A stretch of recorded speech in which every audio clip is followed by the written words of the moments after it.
ನಮಸ್ಕಾರ ವಿದ್ಯಾರ್ಥಿಗಳೇ, ತಮ್ಮೆಲ್ಲರಿಗೂ ಶಿವಕುಮಾರ್ ಸೂರ್ಯವಂಶಿ ಮಾಡುವ ಅನೇಕ ನಮಸ್ಕಾರಗಳು. ವಿದ್ಯಾರ್ಥಿಗಳೇ, ನಾವು ಸ್ವಾತಂತ್ರ್ಯ ಸಂಗ್ರಾಮ ಅನ್ನುವಂಥ ಒಂದು ಪಾಠದ ವಿಷಯವಾಗಿ ಕಳೆದ ಹಲವು ಕ್ಲಾಸಸ್ಗಳಲ್ಲಿ ನಾವು ಸ್ವಾತಂತ್ರ್ಯ ಸಂಗ್ರಾಮದ ಬಗ್ಗೆ ಅಭ್ಯಾಸವನ್ನು ಮಾಡ್ತಾ ಇದ್ದೀವಿ.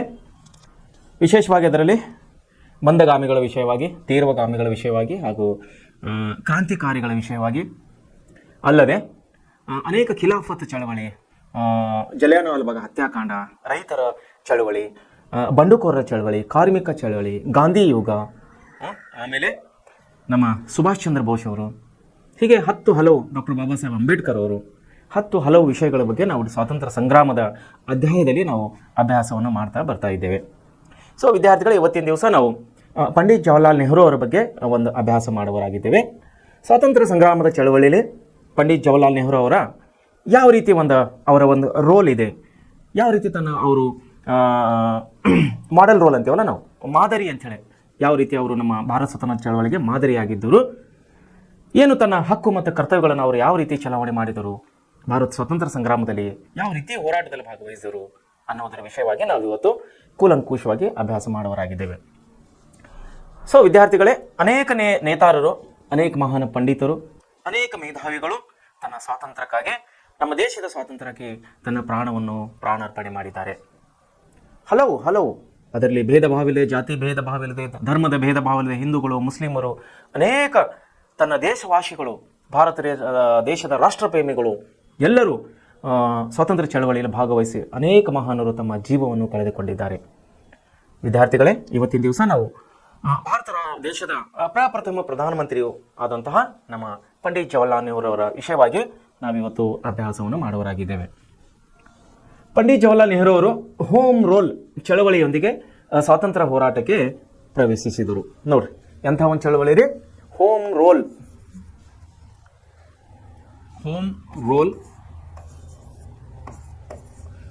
ರೋಲ್ ಅನ್ನುವಂಥ ಒಂದು ಚಳವಳಿ ಮೂಲಕವಾಗಿ ಅವರು ನಮ್ಮ ದೇಶದ ಸ್ವಾತಂತ್ರ್ಯ ಸಂಗ್ರಾಮದಲ್ಲೇ ಭಾಗವನ್ನು ವಹಿಸಿದರು. ಹೋಮ್ ರೋಲ್ ಅಂತೇಳಿ ಚಳವಳಿಯೊಂದಿಗೆ ಸ್ವಾತಂತ್ರ್ಯ ಹೋರಾಟಕ್ಕೆ ಪ್ರವೇಶ ಮಾಡಿದರು. 1920ರಲ್ಲಿ ನಡೆದ ಅಸಹಕಾರ ಚಳವಳಿಯಲ್ಲಿ ಪ್ರಮುಖ ಪಾತ್ರವನ್ನು ವಹಿಸಿದರು. ಯಾರು? ಪಂಡಿತ್ ಜವಾಹರ್ಲಾಲ್ ನೆಹರು ಅವರು. 1929ರಲ್ಲಿ ಲಾಹೋರ್ ಅಧಿವೇಶನದ ಅಧ್ಯಕ್ಷರಾಗಿದ್ದರು. ಈ ಅಧಿವೇಶನದಲ್ಲಿ ಸಂಪೂರ್ಣ ಸ್ವರಾಜ್ಯದ ಗುರಿಯನ್ನು ಘೋಷಿಸಲಾಯಿತು. ಗಾಂಧೀಜಿಯವರು ಅಸಹಕಾರ ಚಳವಳಿಯನ್ನು ಹಿಂಪಡೆದಿದ್ದರಿಂದ ನೆಹರು ಅವರು ನಿರಾಶೆಯನ್ನು ವ್ಯಕ್ತಪಡಿಸಿದರು. ಯಾವಾಗ? 1929ರಲ್ಲಿ ಲಾಹೋರ್ದಲ್ಲಿ ನಮ್ಮ ಭಾರತೀಯ ರಾಷ್ಟ್ರೀಯ ಕಾಂಗ್ರೆಸ್ನ ಏನು ಅಧಿವೇಶನ ಜರುಗಿತ್ತು ಸ್ವಾತಂತ್ರ್ಯಕ್ಕಾಗಿ ಹೋರಾಟದ ವಿಷಯವಾಗಿ, ಆ ಒಂದು 1929 ಲಾಹೋರ್ ಅಧಿವೇಶನದ ಅಧ್ಯಕ್ಷತೆಯನ್ನು ಪಂಡಿತ್ ಜವಾಹರ್ಲಾಲ್ ನೆಹರು ಅವರು ವಹಿಸಿಕೊಂಡಿದ್ದರು. ಆಮೇಲೆ ಈ ಅಧಿವೇಶನದಲ್ಲಿ ಏನು ಒಂದು ಘೋಷಣೆ ಆಗಿತ್ತು? ಸಂಪೂರ್ಣ ಸ್ವರಾಜ್ಯದ ಗುರಿಯನ್ನು ನಾವು ಮುಟ್ಟುತ್ತೇವೆ ಅಂತೇಳಿ ಒಂದು ಅಧಿವೇಶನದಲ್ಲಿ ಘೋಷಣೆಯನ್ನು ಕೂಗಲಾಗಿತ್ತು. ಆಮೇಲೆ ಏನಾಯಿತು? ಗಾಂಧೀಜಿ ಮತ್ತು ಇರ್ವಿನ್ ಒಪ್ಪಂದ ಏನಾಗಿತ್ತಲ್ಲ, ಗಾಂಧೀಜಿ ಮತ್ತು ಬ್ರಿಟಿಷ್ ಅಧಿಕಾರದ ಇರ್ವಿನರ ಒಪ್ಪಂದದ ಮೂಲಕವಾಗಿ ಏನಾಗಿತ್ತು? ಅಸಹಕಾರ ಚಳವಳಿಯನ್ನು ಹಿಂಪಡೆಯಲಾಗಿತ್ತು. ಇದರಿಂದ ಪಂಡಿತ್ ಜವಾಹರ್ಲಾಲ್ ನೆಹರು ಗಾಂಧೀಜಿಯವರ ಮೇಲೆ ನಿರಾಶೆಗೊಂಡಿದ್ದರು. ಅವರ ಮೇಲೆ ತನ್ನ ಬೇಜಾರವನ್ನು ವ್ಯಕ್ತಪಡಿಸಿದರು ಪಂಡಿತ್ ಜವಾಹರ್ಲಾಲ್ ನೆಹರು ಅವರು. ನೆಹರು ಅವರ ಚಿಂತನೆಗಳು, ರಾಜಕೀಯ ಚಟುವಟಿಕೆಗಳು ಹೊಸ ತಿರುವನ್ನು ನೀಡಿದವು. ಪಂಡಿತ್ ಜವಾಹರ್ಲಾಲ್ ನೆಹರು ಅವರ ಆಲೋಚನೆಗಳು, ಅವರ ಚಿಂತನೆಗಳು ಏನಾಗಿತ್ತು? ನಮ್ಮ ರಾಷ್ಟ್ರೀಯ ಸ್ವಾತಂತ್ರ್ಯ ಚಳವಳಿಗೆ ಅನೇಕ ಚಿಂತನೆಗಳನ್ನು ಕೊಟ್ಟಿತ್ತು, ತಿರುವನ್ನು ಕೊಟ್ಟಿತ್ತು, ಹೆಚ್ಚಿನ ಹೋರಾಟಕ್ಕೆ ಸ್ಫೂರ್ತಿಯನ್ನು ಕೊಟ್ಟಿತ್ತು ಅಂತ ನಾವು ಹೇಳಬಹುದು. ಕಮ್ಯುನಿಸ್ಟರ ಸಿದ್ಧಾಂತಗಳಿಂದ ಇವರು ಪ್ರಭಾವಿತರಾಗಿದ್ದರು. ಯಾರು? ಜವಾಹರ್ಲಾಲ್ ನೆಹರು ಅವರು. ಯಾರ ಪ್ರಭಾವಿತರಿಂದಾಗಿದ್ದರು? ಕಮ್ಯುನಿಸ್ಟರ ಪ್ರಭಾವಿತರಿಂದ ಇವರೇನಾಗಿತ್ತು? ಸಿದ್ಧಾಂತಗಳಿಂದ ಪ್ರಭಾವರಾಗಿದ್ದರು.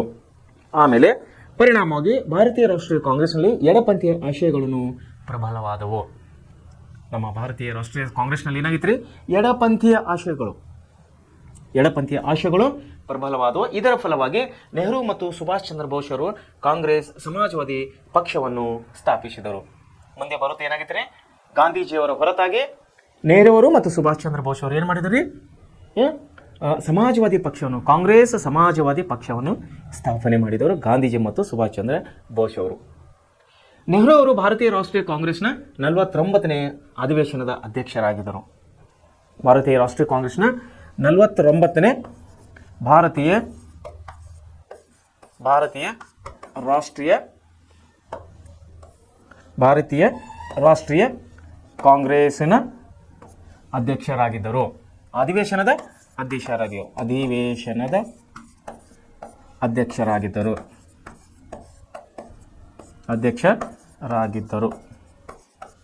ಓಕೆನಾ?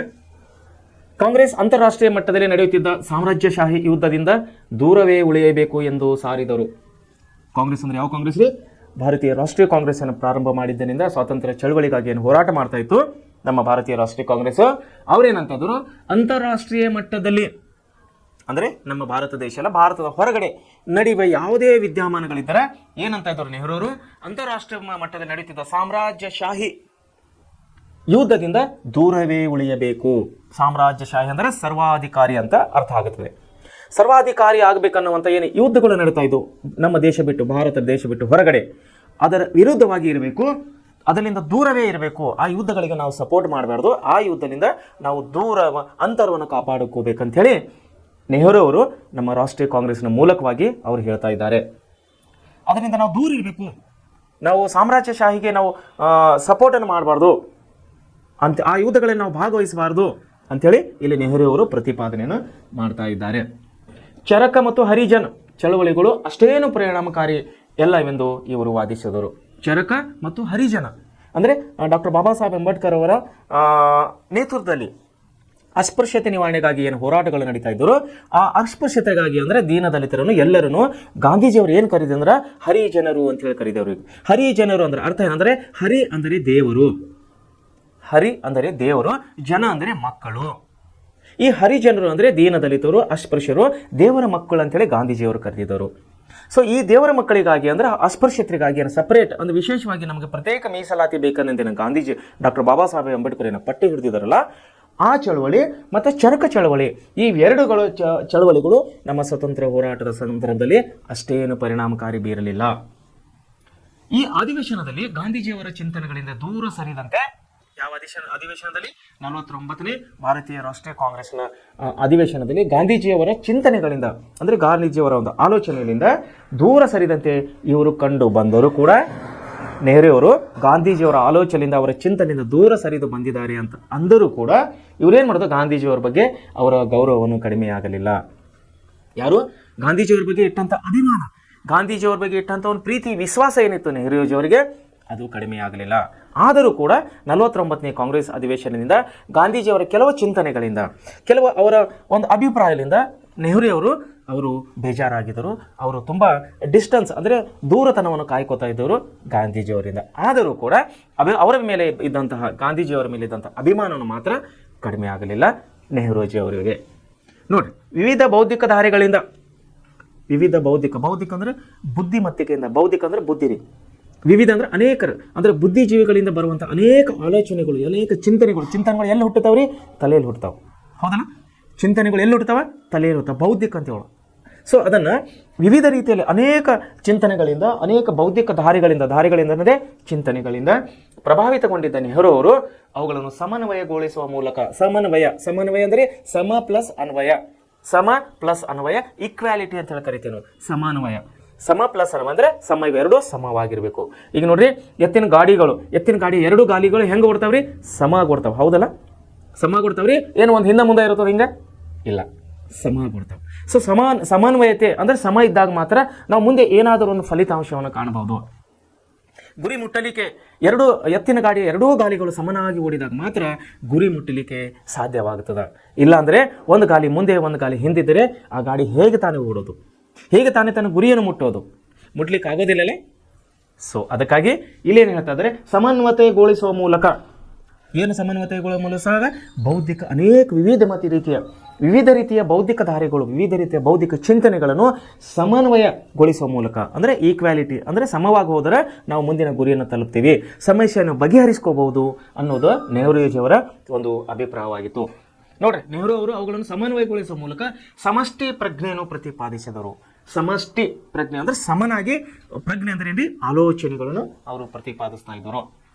ಈ ದೃಷ್ಟಿಕೋನವನ್ನು ಅವರು ಪ್ರತಿಪಾದಿಸಿದ ವಿದೇಶಾಂಗ ನೀತಿಯಾದ ಅಲಿಪ್ತ ನೀತಿ ಮತ್ತು ಮಿಶ್ರ ಆರ್ಥಿಕ ವ್ಯವಸ್ಥೆಗಳಲ್ಲಿ ನಾವು ಸ್ಪಷ್ಟವಾಗಿ ಗ್ರಹಿಸಬಹುದು.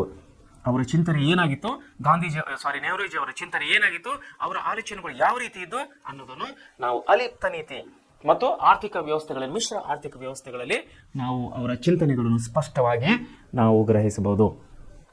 ಸೊ ಒಂದು ವಿಷಯ ತಾವು ನೆನಪಿನಲ್ಲಿಟ್ಟುಕೊಡ್ಬೇಕು, ಏನಂದ್ರೆ ಮಹಾರಾಷ್ಟ್ರದ ಮಹಾದ್ ಎನ್ನುವ ಊರಿನಲ್ಲಿದ್ದ ಕೆರೆಯ ನೀರನ್ನು, ಮಹಾರಾಷ್ಟ್ರದ ಮಹಾದ್ ಎನ್ನುವ ಊರಿನಲ್ಲಿದ್ದ ಕೆರೆಯ ನೀರನ್ನು ಅಸ್ಪೃಶ್ಯರು ಬಳಸುವಂತಿರಲಿಲ್ಲ. ಅಂದರೆ 1922, 1922ರಲ್ಲಿ ಏನಾಗಿತ್ತು ಅಂದರೆ ನಮ್ಮ ದೇಶದಲ್ಲಿ ಅಸ್ಪೃಶ್ಯತೆಯು ತುಂಬ ರೂಢಿಯಲ್ಲಿತ್ತು. ಅಂದರೆ ಸವರ್ಣೀಯರು, ಮೇಲ್ಜಾತಿಯವರು ಅಂದರೆ ಬ್ರಾಹ್ಮಣರು, ವೈಶ್ಯರು, ಕ್ಷೇತ್ರರು, ಶೂದ್ರರು ಅಂತ 4 ನಮ್ಮಲ್ಲಿ ಬ್ರಾಹ್ಮಣ ಜಾತಿ ವ್ಯವಸ್ಥೆಗಳಿದ್ದವು. ಸೊ ಏನಾಗಿತ್ತು, ಈ ಬ್ರಾಹ್ಮಣ, ವೈಶ್ಯರು, ಶೂದ್ರರು, ಬ್ರಾಹ್ಮಣ, ಕ್ಷತ್ರಿಯ ಮತ್ತು ವೈಶ್ಯರು ಶೂದ್ರರನ್ನು ಕೀಳು ಮಟ್ಟದಿಂದ ಕಾಣ್ತಾ ಇದ್ದವರು, ಅವರನ್ನು ಮುಟ್ಟಿಕೊಳ್ತಾ ಇದ್ದಿಲ್ಲ. ಅವರನ್ನು ಸಮಾಜದಲ್ಲಿರುವಂತಹ ಓಪನ್ ಆದಂತಹ ಅಂದರೆ ತೆರೆಯದಂತಹ ಬಾವಿಗಳು, ಸಾರ್ವಜನಿಕ ಇದ್ದಂತಹ ಬಾವಿ, ಕೆರೆ ನೀರನ್ನು ಕೂಡ ಮುಟ್ಟಲಿಕ್ಕೆ ಬಿಡ್ತಾ ಇದ್ದಿಲ್ಲ ಶೂದ್ರರನ್ನು. ಅದು ಆ ಒಂದು ಘಟನೆ ಎಲ್ಲಿ ನಡೆದಿತ್ತು ಅಂದ್ರೆ ಮಹಾರಾಷ್ಟ್ರದ ಮಹಾದ್ ಎನ್ನುವ ಊರಿನಲ್ಲಿದ್ದ ಕೆರೆ ನೀರನ್ನು ಅಸ್ಪೃಶ್ಯರು ಬಳಸುವಂತಿರಲಿಲ್ಲ. ನೀರಿನ ಬಳಕೆಯನ್ನು ಊರಿನ ಅಸ್ಪೃಶ್ಯರು ಉಪಯೋಗಿಸುವಂತೆ ರೂಪಿಸಿದ ಚಳವಳಿಯನ್ನು ಮಹಾಡ್ ಚಳವಳಿ ಎಂದು ಕರೆಯುತ್ತಾರೆ. ನೀರಿನ ಬಳಕೆಯನ್ನು ಊರಿನ ಅಸ್ಪೃಶ್ಯರು ಕೂಡ ಉಪಯೋಗಿಸುವಂತೆ ಮಹಾಡ್ ಏನಿದೆ, ಮಹಾದ್ ಇದೆಯಲ್ಲ, ಆ ಊರಿನ ಕೆರೆ ನೀರನ್ನು ಅಸ್ಪೃಶ್ಯರು ಬಳಸುವಂತಿದ್ದಿಲ್ಲ. ಆದರೆ ಆಮೇಲೆ ಚಳವಳಿಯನ್ನು ಮಾಡಿದ್ರು. ಏನು ಚಳವಳಿ ಮಾಡಿದ್ರು, ಇಲ್ಲ ಆ ಕೆರೆಯ ನೀರನ್ನು ಶೂದ್ರರು ಕೂಡ ಬಳಸಬಹುದು ಅಥವಾ ಮುಟ್ಟಬಹುದು ಅಂಥೇಳಿ ಆ ನೀರಿಗಾಗಿ, ಆ ನೀರನ್ನು ಮುಟ್ಟಲಿಕ್ಕಾಗಿ, ಅಂದ್ರೆ ಆ ನೀರನ್ನು ಬಳಸಲಿಕ್ಕಾಗಿ ಶೂದ್ರರಿಗೆ ಮಾಡಿದಂಥ ಒಂದು ಚಳವಳಿಯನ್ನು ಮಹಾಡ್ ಚಳವಳಿ ಅಂತ ಹೇಳಿ ಕರೀತಾ ಇದ್ದಾರೆ. ಹಾಗೆಯೇ ಕಲಾರಾಮ್ ಎನ್ನುವ ದೇವಾಲಯದಲ್ಲಿ ಉಳಿದಡೆಯಲ್ಲಿದ್ದಂತೆ, ಅಂದ್ರೆ ಕಲಾರಾಮ್ ಎನ್ನುವಂಥ ಒಂದು ಪ್ರದೇಶದಲ್ಲಿ ದೇವಸ್ಥಾನವನ್ನು ಪ್ರವೇಶಿಸಲಿಕ್ಕೆ ಶೂದ್ರರಿಗೆ ಇಲ್ಲಿ ಅವಕಾಶ ಇದ್ದಿಲ್ಲ. ದೇವಸ್ಥಾನ ಹೋಗಿ ಪೂಜೆ ಮಾಡಲಿಕ್ಕೆ, ಆ ದೇವರನ್ನು ಆಶೀರ್ವಾದ ತಗೊಳ್ಳಿಕ್ಕೆ, ಆ ದೇವಸ್ಥಾನಕ್ಕೆ ಮುಟ್ಟಲಿಕ್ಕೆ ಶೂದ್ರರಿಗೆ ಅಲ್ಲಿ ಅವಕಾಶ ಇದ್ದಿಲ್ಲ. ಸೊ ಇವರ ಒಂದು ಪ್ರತಿಪಾದನೆ ಏನಾಗಿತ್ತು, ಇವರ ಒಂದು ಆಲೋಚನೆ ಏನಾಗಿತ್ತು ಅಂದ್ರೆ ಅಸ್ಪೃಶ್ಯರು ಕೂಡ ದೇವಾಲಯವನ್ನು ಪ್ರವೇಶಿಸುವ, ಶೂದ್ರರು ಕೂಡ ಆ ದೇವಾಲಯವನ್ನು ಪ್ರವೇಶಿಸುವ, ಆ ದೇವಸ್ಥಾನಕ್ಕೆ ಹೋಗಿ ಪೂಜೆ ಮಾಡುವಂತಹ, ಆ ದೇವರ ಆಶೀರ್ವಾದವನ್ನು ಪಡೆದುಕೊಳ್ಳುವಂತಹ ಒಂದು ಕ್ರಾಂತಿಕಾರಕ ಯೋಜನೆಯನ್ನು ಅಂಬೇಡ್ಕರ್ ರೂಪಿಸ್ತಾರೆ. ಅಂಬೇಡ್ಕರ್ ರೂಪಿಸ್ತಾರೆ. ಆದರೆ ಈ ಚಳವಳಿಗಳು, ಯಾವ ಚಳವಳಿಗಳು, ಒಂದು ಕಾಲಾರಾಮ ಮತ್ತು ಇನ್ನೊಂದು ಮಹಾಡ್ ಚಳವಳಿಯು ಜನರಲ್ಲಿ ಜಾಗೃತಿಯನ್ನು ಉಂಟು ಮಾಡ್ತವೆ. ಆದರೆ ಕಾಲಘಟ್ಟದಲ್ಲಿ ಯಶಸ್ವಿಯಾಗಲಿಲ್ಲ. ಕೇವಲ 2 ಪ್ರದೇಶದಲ್ಲಿ ಉಂಟಾದಂತಹ ಈ ಚಳವಳಿಗಳು ಸೀಮಿತ ಅವಧಿಗೆ ಅಥವಾ ಸೀಮಿತ ಪ್ರದೇಶಕ್ಕೆ ಟೈಮ್ ಅಂದರೆ ಕೆಲವು ಸಮಯದವರೆಗೆ ಅಲ್ಲಿ ಶೂದ್ರರಿಗೆ ಅವಕಾಶವನ್ನು ಕೊಟ್ಟಿದ್ದರೂ ಕೂಡ ಆಮೇಲೆ ಅದು ಯಶಸ್ಸನ್ನು ಕಾಣಲಿಲ್ಲ. ಅಂದರೆ ಮತ್ತೆ ಹಳೆಯ ಪರಿಸ್ಥಿತಿಗೆ, ಮತ್ತೆ ಅಸ್ಪೃಶ್ಯತೆಯನ್ನು ಕಂಟಿನ್ಯೂ ಆಗಿ ಅಲ್ಲಿ ಬಳಕೆ ಆಗ್ತಾ ಇತ್ತು. ಶೂದ್ರರಿಗೆ ಕೆರೆ ನೀರು ಮುಟ್ಟಲಿಕ್ಕೆ ಮತ್ತು ದೇವಸ್ಥಾನ ಮುಟ್ಟಲಿಕ್ಕೆ ಸವರ್ಣೀಯರು ಅಂದರೆ ಮೇಲ್ಜಾತಿಯವರು ಅಂದರೆ ಬ್ರಾಹ್ಮಣ, ಕ್ಷತ್ರಿಯ, ವೈಶ್ಯರು ಶೂದ್ರರಿಗೆ ಅವಕಾಶ ಕೊಡ್ತಾ ಇದ್ದಿಲ್ಲ. ಮುಂದೇನಾಯ್ತು, 50ನೇ ರಾಷ್ಟ್ರೀಯ ಕಾಂಗ್ರೆಸ್ ಅಧಿವೇಶನದಲ್ಲಿ 49ನೇ ರಾಷ್ಟ್ರೀಯ ಕಾಂಗ್ರೆಸ್ ಅಧ್ಯಕ್ಷರು ಯಾರಾಗಿದ್ದರು? ಗಾಂಧೀಜಿಯವರಾಗಿದ್ದರು. ಹೌದಲ್ಲ? ಎಲ್ಲಿ ನಡೆದಿತ್ತು? ಲಾಹೋರ್ ನಡೆದಿತ್ತು ಈ ಅಧಿವೇಶನ. ಅಂದ್ರೆ ವರ್ಷ ಒಂದೊಂದು ಅಧಿವೇಶನ ನಡೆಸ್ತಾ ಇದ್ರೆ ಕಾಂಗ್ರೆಸ್, ಭಾರತೀಯ ರಾಷ್ಟ್ರೀಯ ಕಾಂಗ್ರೆಸ್ ಅವರು ಇವತ್ತಿ ಕೂಡ ವರ್ಷ ಅಧಿವೇಶನ ನಡೀತಾ ಇರ್ತದೆ. ಇವತ್ತಿ ಕೂಡ ನಮ್ಮ ದೇಶದ ಭಾರತೀಯ ರಾಷ್ಟ್ರೀಯ ಕಾಂಗ್ರೆಸ್ನ ಅಧ್ಯಕ್ಷರಾದಂತಹ ಸನ್ಮಾನ್ಯ ಶ್ರೀ ನಮ್ಮದೇ ರಾಜ್ಯದವರಾದಂತಹ ಡಾಕ್ಟರ್ ಮಲ್ಲಿಕಾರ್ಜುನ್ ಖರ್ಗೆ ಅವರು ಈಗ ನಮ್ಮ ಭಾರತೀಯ ರಾಷ್ಟ್ರೀಯ ಕಾಂಗ್ರೆಸ್ನ ಅಧ್ಯಕ್ಷರಾಗಿದ್ದಾರೆ. ಸೊ 50ನೇ ರಾಷ್ಟ್ರೀಯ ಕಾಂಗ್ರೆಸ್ ಅಧಿವೇಶನದಲ್ಲಿ ನೆಹರು ಅವರು ತಮ್ಮ ಸಮಾಜವಾದಿ ಹಾಗೂ ಕಮ್ಯುನಿಸ್ಟ್ ವಿಚಾರಗಳ ಮಧ್ಯೆ ಮೃದು ಧೋರಣೆಯನ್ನು ತಳೆದರು. ಕಾಂಗ್ರೆಸ್ ಇಂದು ಭಾರತದಲ್ಲಿ ಪೂರ್ಣ ಪ್ರಜಾಪ್ರಭುತ್ವಕ್ಕಾಗಿ ನಿಂತಿದೆ. ಇವತ್ತಿನ ದಿವಸ ಭಾರತ ದೇಶದಲ್ಲಿ ಕಾಂಗ್ರೆಸ್ ಏನಾಗಿದ್ರಿ? ಪೂರ್ಣ ಪ್ರಜಾಪ್ರಭುತ್ವದಲ್ಲಿ ನಿಂತಿದೆ ಹಾಗೂ ಪ್ರಜಾಪ್ರಭುತ್ವಕ್ಕಾಗಿ ಹೋರಾಡುತ್ತಲೇ ಹೊರತು ಸಮಾಜವಾದಕ್ಕಲ್ಲ ಎಂದರು. ಸೊ ಏನಾಗಿದೆ ಇಲ್ಲಿ, ಸಮಾಜವಾದಿ ಹಾಗೂ ಕಮ್ಯುನಿಸ್ಟ್ ವಿಚಾರಧಾರೆಗಳ ಬಗ್ಗೆ ಮೃದುವಾದ ಧೋರಣೆಯನ್ನು ತೆರೆದಿದ್ದರು ಯಾರು? ಗಾಂಧೀಜಿಯವರು. ಆದರೆ ಭಾರತೀಯ ರಾಷ್ಟ್ರೀಯ ಕಾಂಗ್ರೆಸ್ನಲ್ಲಿ ಸಮಾಜವಾದದ ಬಗ್ಗೆ ಅಲ್ಲಿ ಅವಕಾಶ ಇರಲಿಲ್ಲ. ಇದು ಕೇವಲ ಪ್ರಜಾಪ್ರಭುತ್ವವಾದ ಆಗಿದೆ.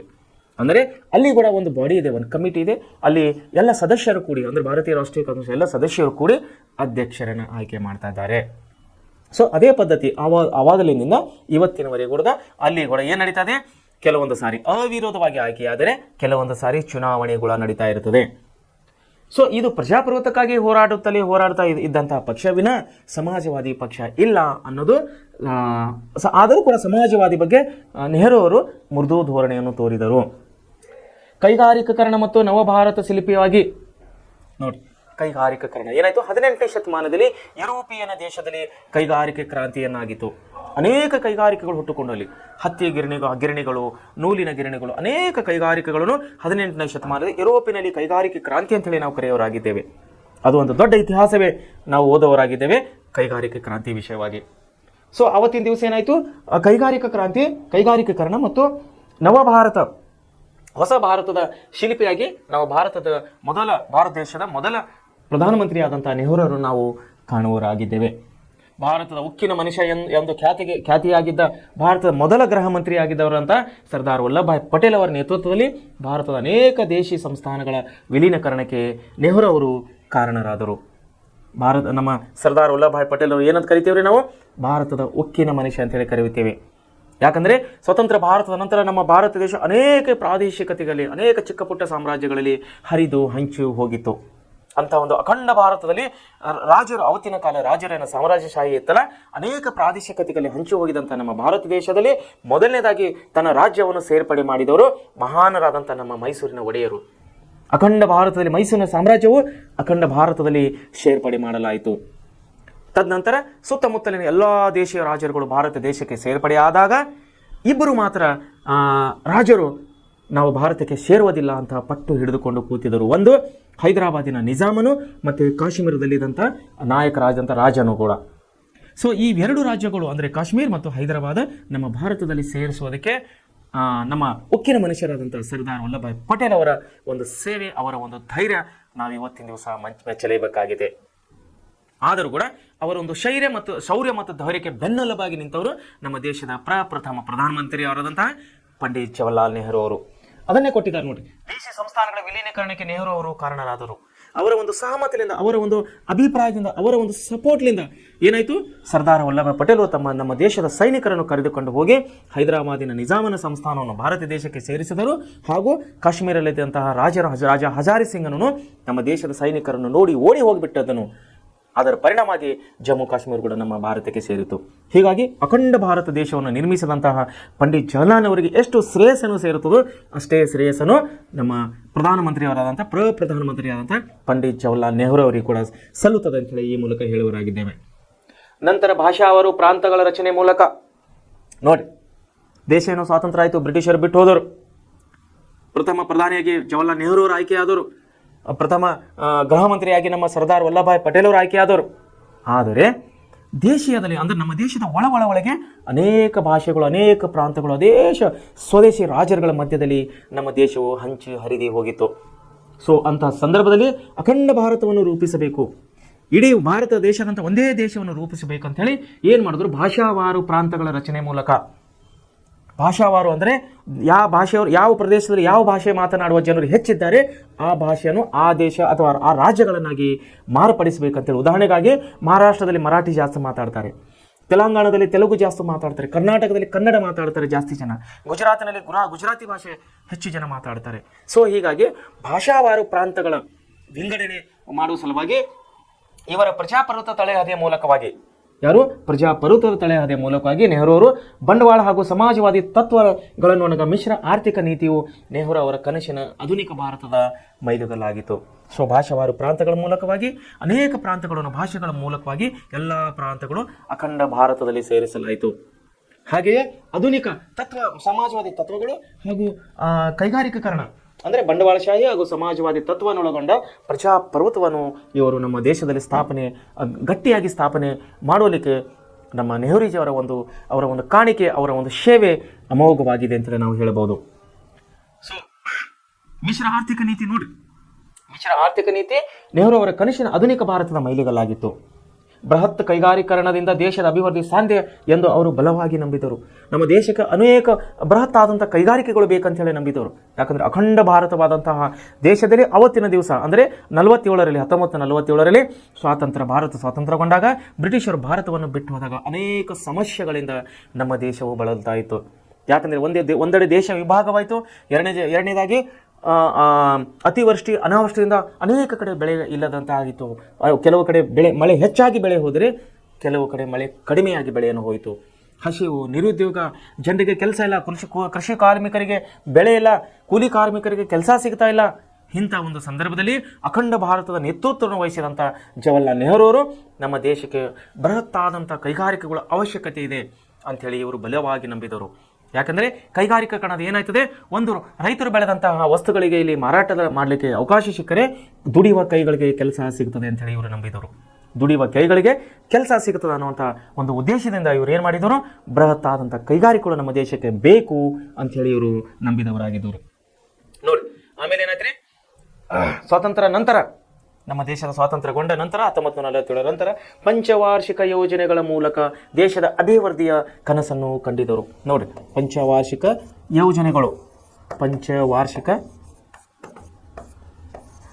ಯೋಜನೆಗಳ ಮೂಲಕವಾಗಿ ಇವ್ರು ಏನು ಮಾಡಿದರು, ನಮ್ಮ ದೇಶದ ಅಭಿವೃದ್ಧಿಯನ್ನು ನಾವು ಕಾಣಬಹುದು ಅಂತ ಹೇಳಿದ್ರು. ಪಂಚವಾರ್ಷಿಕ ಯೋಜನೆಗಳು 5 ಇಯರ್ಸ್ ಪ್ಲಾನ್ಸ್ ಅಂತ ಹೇಳಿ ಕರಿತೀವಿ ನಾವು. 5 ಇಯರ್ಸ್ ಪ್ಲಾನ್ಸ್ ಈಗ ನಮ್ಮ ದೇಶದಲ್ಲಿ ಪದ್ಧತಿ ಜಾರಿಯಲ್ಲಿದೆ, ಇವಾಗ ಕೂಡ ಇದೆ. ಅಂದರೆ ಸರ್ಕಾರ ಏನು ಮಾಡ್ತದೆ, ಮುಂದಿನ 5 ವರ್ಷದವರೆಗೆ ಏನು ಮಾಡಬೇಕು, ನಮ್ಮ ದೇಶವನ್ನು ಅಭಿವೃದ್ಧಿ ಪಥದಲ್ಲಿ ತೆಗೆದುಕೊಂಡು ಹೋಗಬೇಕಾದರೆ ನಾವು ಮುಂದಿನ 5 ವರ್ಷದಲ್ಲಿ ಯಾವ್ಯಾವ ಯೋಜನೆಗಳನ್ನು ಹಾಕಬೇಕು, ಮುಂದಿನ 5 ವರ್ಷ ನಂತರ ನಮ್ಮ ಭಾರತದಲ್ಲಿ ಯಾವ ರೀತಿಯ ಒಂದು ಪರಿಸ್ಥಿತಿ ಇರೋದಿದೆ, ಯಾವ ರಾಜ್ಯದಲ್ಲಿ ರಾಜ್ಯವು ಯಾವ ರೀತಿ ಒಂದು ಪ್ರಗತಿ ಪಥದಲ್ಲಿ ಹೋಗ್ತಾ ಇದೆ, ಯಾವ ರಾಜ್ಯದಲ್ಲಿ ಹೆಚ್ಚಿನ ಅವಕಾಶಗಳಿವೆ, ಯಾವ ರಾಜ್ಯದಲ್ಲಿ ಯಾವ ಕ್ಷೇತ್ರವು ಮುಂದೆ ಹೋಗ್ತಾ ಇದೆ ಅನ್ನುವಂಥದ್ದೆಲ್ಲ 5 ವರ್ಷದಲ್ಲಿ ಮುಂದಿನ ಬರುವಂಥ 5 ವರ್ಷಗಳೇನು ಪ್ಲಾನ್ ಆಗ್ತಿದಾರಲ್ಲ, ಒಂದು ಯೋಜನೆ ಹಾಕ್ತಾರಲ್ಲ, ಅದಕ್ಕೆ ನಾವು ಪಂಚವಾರ್ಷಿಕ ಯೋಜನೆ ಅಂತ ಹೇಳಿ ಕರಿತೇವೆ. 1950ರಿಂದ 55 ಇದು ಮೊದಲನೇ ಪಂಚವಾರ್ಷಿಕ ಯೋಜನೆ ಆಗಿದೆ ನಮ್ಮ ಭಾರತದಲ್ಲಿ. ಸೊ ಮೊದಲನೇ ಪಂಚವಾರ್ಷಿಕ ಯೋಜನೆಯಲ್ಲಿ ಯಾವ ಒಂದು ಕ್ಷೇತ್ರಕ್ಕೆ ಒತ್ತು ಕೊಡಲಾಗಿತ್ತು ಅಂದರೆ ಕೃಷಿ, ಅಂದರೆ ಒಕ್ಕಲತನಕ್ಕಾಗಿ ನಮ್ಮ ದೇಶದಲ್ಲಿ ಅನೇಕ ಮಹತ್ತರವಾದಂತಹ ಒಂದು ಒತ್ತನ್ನು ಕೊಡಲಾಗಿತ್ತು ಕೃಷಿ ಕ್ಷೇತ್ರಕ್ಕೆ. ಯಾಕಂದರೆ ನಮ್ಮ ದೇಶವೇ ಕೃಷಿ ಪ್ರಧಾನವಾದಂಥ ದೇಶ. ಭಾರತ ದೇಶವು ಗ್ರಾಮೀಣ ಪ್ರದೇಶಗಳಿಂದ ಕೂಡಿದಂತಹ ದೇಶ. 70% ಜನ ಹಳ್ಳಿಗಳಲ್ಲಿ ವಾಸ ಮಾಡಿದರೆ 20ರಿಂದ 30% ಜನ ನಗರ ಪ್ರದೇಶಗಳಲ್ಲಿ ವಾಸ ಮಾಡುವವರಾಗಿದ್ದಾರೆ. ಸೊ ಆದ್ದರಿಂದ ಹಳ್ಳಿಗಳಲ್ಲಿ ಅಂದರೆ ಹಳ್ಳಿ ಪ್ರದೇಶ ಅಂದರೆ ಗ್ರಾಮೀಣ ಪ್ರದೇಶ ನಮ್ಮದು ಬಹಳ ವಿಸ್ತಾರವಾಗಿದ್ದರಿಂದ ನಮ್ಮ ಗ್ರಾಮೀಣ ಭಾಗದ ಜನರಿಗೆ, ಗ್ರಾಮೀಣ ಭಾಗದ ಯುವಕರಿಗೆ, ಗ್ರಾಮೀಣ ಭಾಗದ ಮಹಿಳೆಯರಿಗೆ ಕೆಲಸ ಬೇಕು. ಸೊ ಕೆಲಸ ಬೇಕಂದ್ರೆ ನಮ್ಮ ಕೃಷಿ ಕ್ಷೇತ್ರವನ್ನು ಅಭಿವೃದ್ಧಿ ಆಗಬೇಕು, ನಮ್ಮ ಕೃಷಿ ಕ್ಷೇತ್ರ ಡೆವಲಪ್ಮೆಂಟ್ ಆಗಬೇಕು, ನಮ್ಮ ಅಗ್ರಿಕಲ್ಚರ್ ಡೆವಲಪ್ಮೆಂಟ್ ಆಗಬೇಕು. ಅದು ಒಂದು ಉದ್ದೇಶದಿಂದ 1950ರಿಂದ 55ರವರೆಗೆ ಮೊದಲನೇ ಪಂಚವಾರ್ಷಿಕ ಯೋಜನೆಯನ್ನು ಪ್ರಾರಂಭ ಮಾಡಿತು ನಮ್ಮ ಭಾರತ ಸರ್ಕಾರ. ಅವತ್ತಿನ ನಮ್ಮ ದೇಶದ ಪ್ರಧಾನ ಅಂದರೆ ಮೊದಲನೇ ಪ್ರಧಾನಮಂತ್ರಿಯವರಾದಂತಹ ಪಂಡಿತ್ ಜವಾಹರ್ಲಾಲ್ ನೆಹರು ಅವರ ಅಧ್ಯಕ್ಷತೆಯಲ್ಲಿ ಈ ಪಂಚವಾರ್ಷಿಕ ಯೋಜನೆ ಮಾಡಿ ಕೃಷಿ ಕ್ಷೇತ್ರಕ್ಕೆ ಹೆಚ್ಚಿನ ಒತ್ತು ಅಂದರೆ ಹೆಚ್ಚಿನ ಹಣವನ್ನು, ಹೆಚ್ಚಿನ ಯೋಜನೆಗಳನ್ನು, ಹೆಚ್ಚಿನ ಪ್ಲಾನ್ಗಳನ್ನೆಲ್ಲ ಕೃಷಿ ಕ್ಷೇತ್ರಕ್ಕೆ ಕೊಡ್ತಾ ಇದ್ದರು. ಸೊ ಹೀಗಾಗಿ ಏನಾಯಿತು, ಪಂಚವಾರ್ಷಿಕ ಯೋಜನೆಗಳ ಮೂಲಕ ದೇಶದ ಅಭಿವೃದ್ಧಿ ಕನಸನ್ನು ಕಂಡಿದ್ದರು ನೆಹರು ಅವರು. ಇವುಗಳ ರೂವಾರಿಯಾಗಿ ನಾವು ನೆಹರು ಅವರನ್ನು ಕಾಣಬಹುದು. ವಿದೇಶಾಂಗ ನೀತಿಗೆ ಸಂಬಂಧಿಸಿ ಫಾರಿನ್ ಪಾಲಿಸಿ ಅಂತ ಕರಿತೇವೆ ನಾವು. ಫಾರಿನ್ ಪಾಲಿಸಿ ಅಂದರೆ ವಿದೇಶಾಂಗ ನೀತಿಯ ಸಂಬಂಧಿಸಿದಂತೆ ಭಾರತವು ಬಣಗಳ ಧ್ರುವೀಕರಣ ವ್ಯವಸ್ಥೆಯಿಂದ ವಿಮುಕ್ತಗೊಂಡು ಅಲಿಪ್ತ ನೀತಿಯನ್ನು ಪ್ರತಿಪಾದಿಸಿತು. ಬಣಗಳ ನೀತಿ ಅಂದರೆ ಏನಾಗಿತ್ತು, ದೇಶ ಏನಾಗುತ್ತಾಯಿತು, ಅನೇಕ ಬಣಗಳಾಗಿ ಇಲ್ಲಿ ಹಂಚಿ ಹೋಗಿತ್ತು. ಅಂಥ ಒಂದು ಸಂದರ್ಭದಲ್ಲಿ ನಮ್ಮ ದೇಶದ ಪ್ರಧಾನಮಂತ್ರಿ ಆದವರಂತ ಪಂಡಿತ್ ಜವಾಹರ್ಲಾಲ್ ನೆಹರು ಅವರು ಏನು ಮಾಡಿದ್ರು, ಅಲಿಪ್ತ ನೀತಿಯನ್ನು ಪ್ರತಿಪಾದಿಸಿದರು.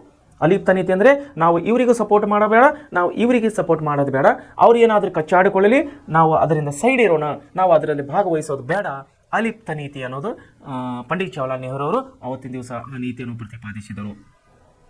ಹಾಗೂ ಪಂಚಶೀಲ ತತ್ವಗಳ ಆಧಾರದ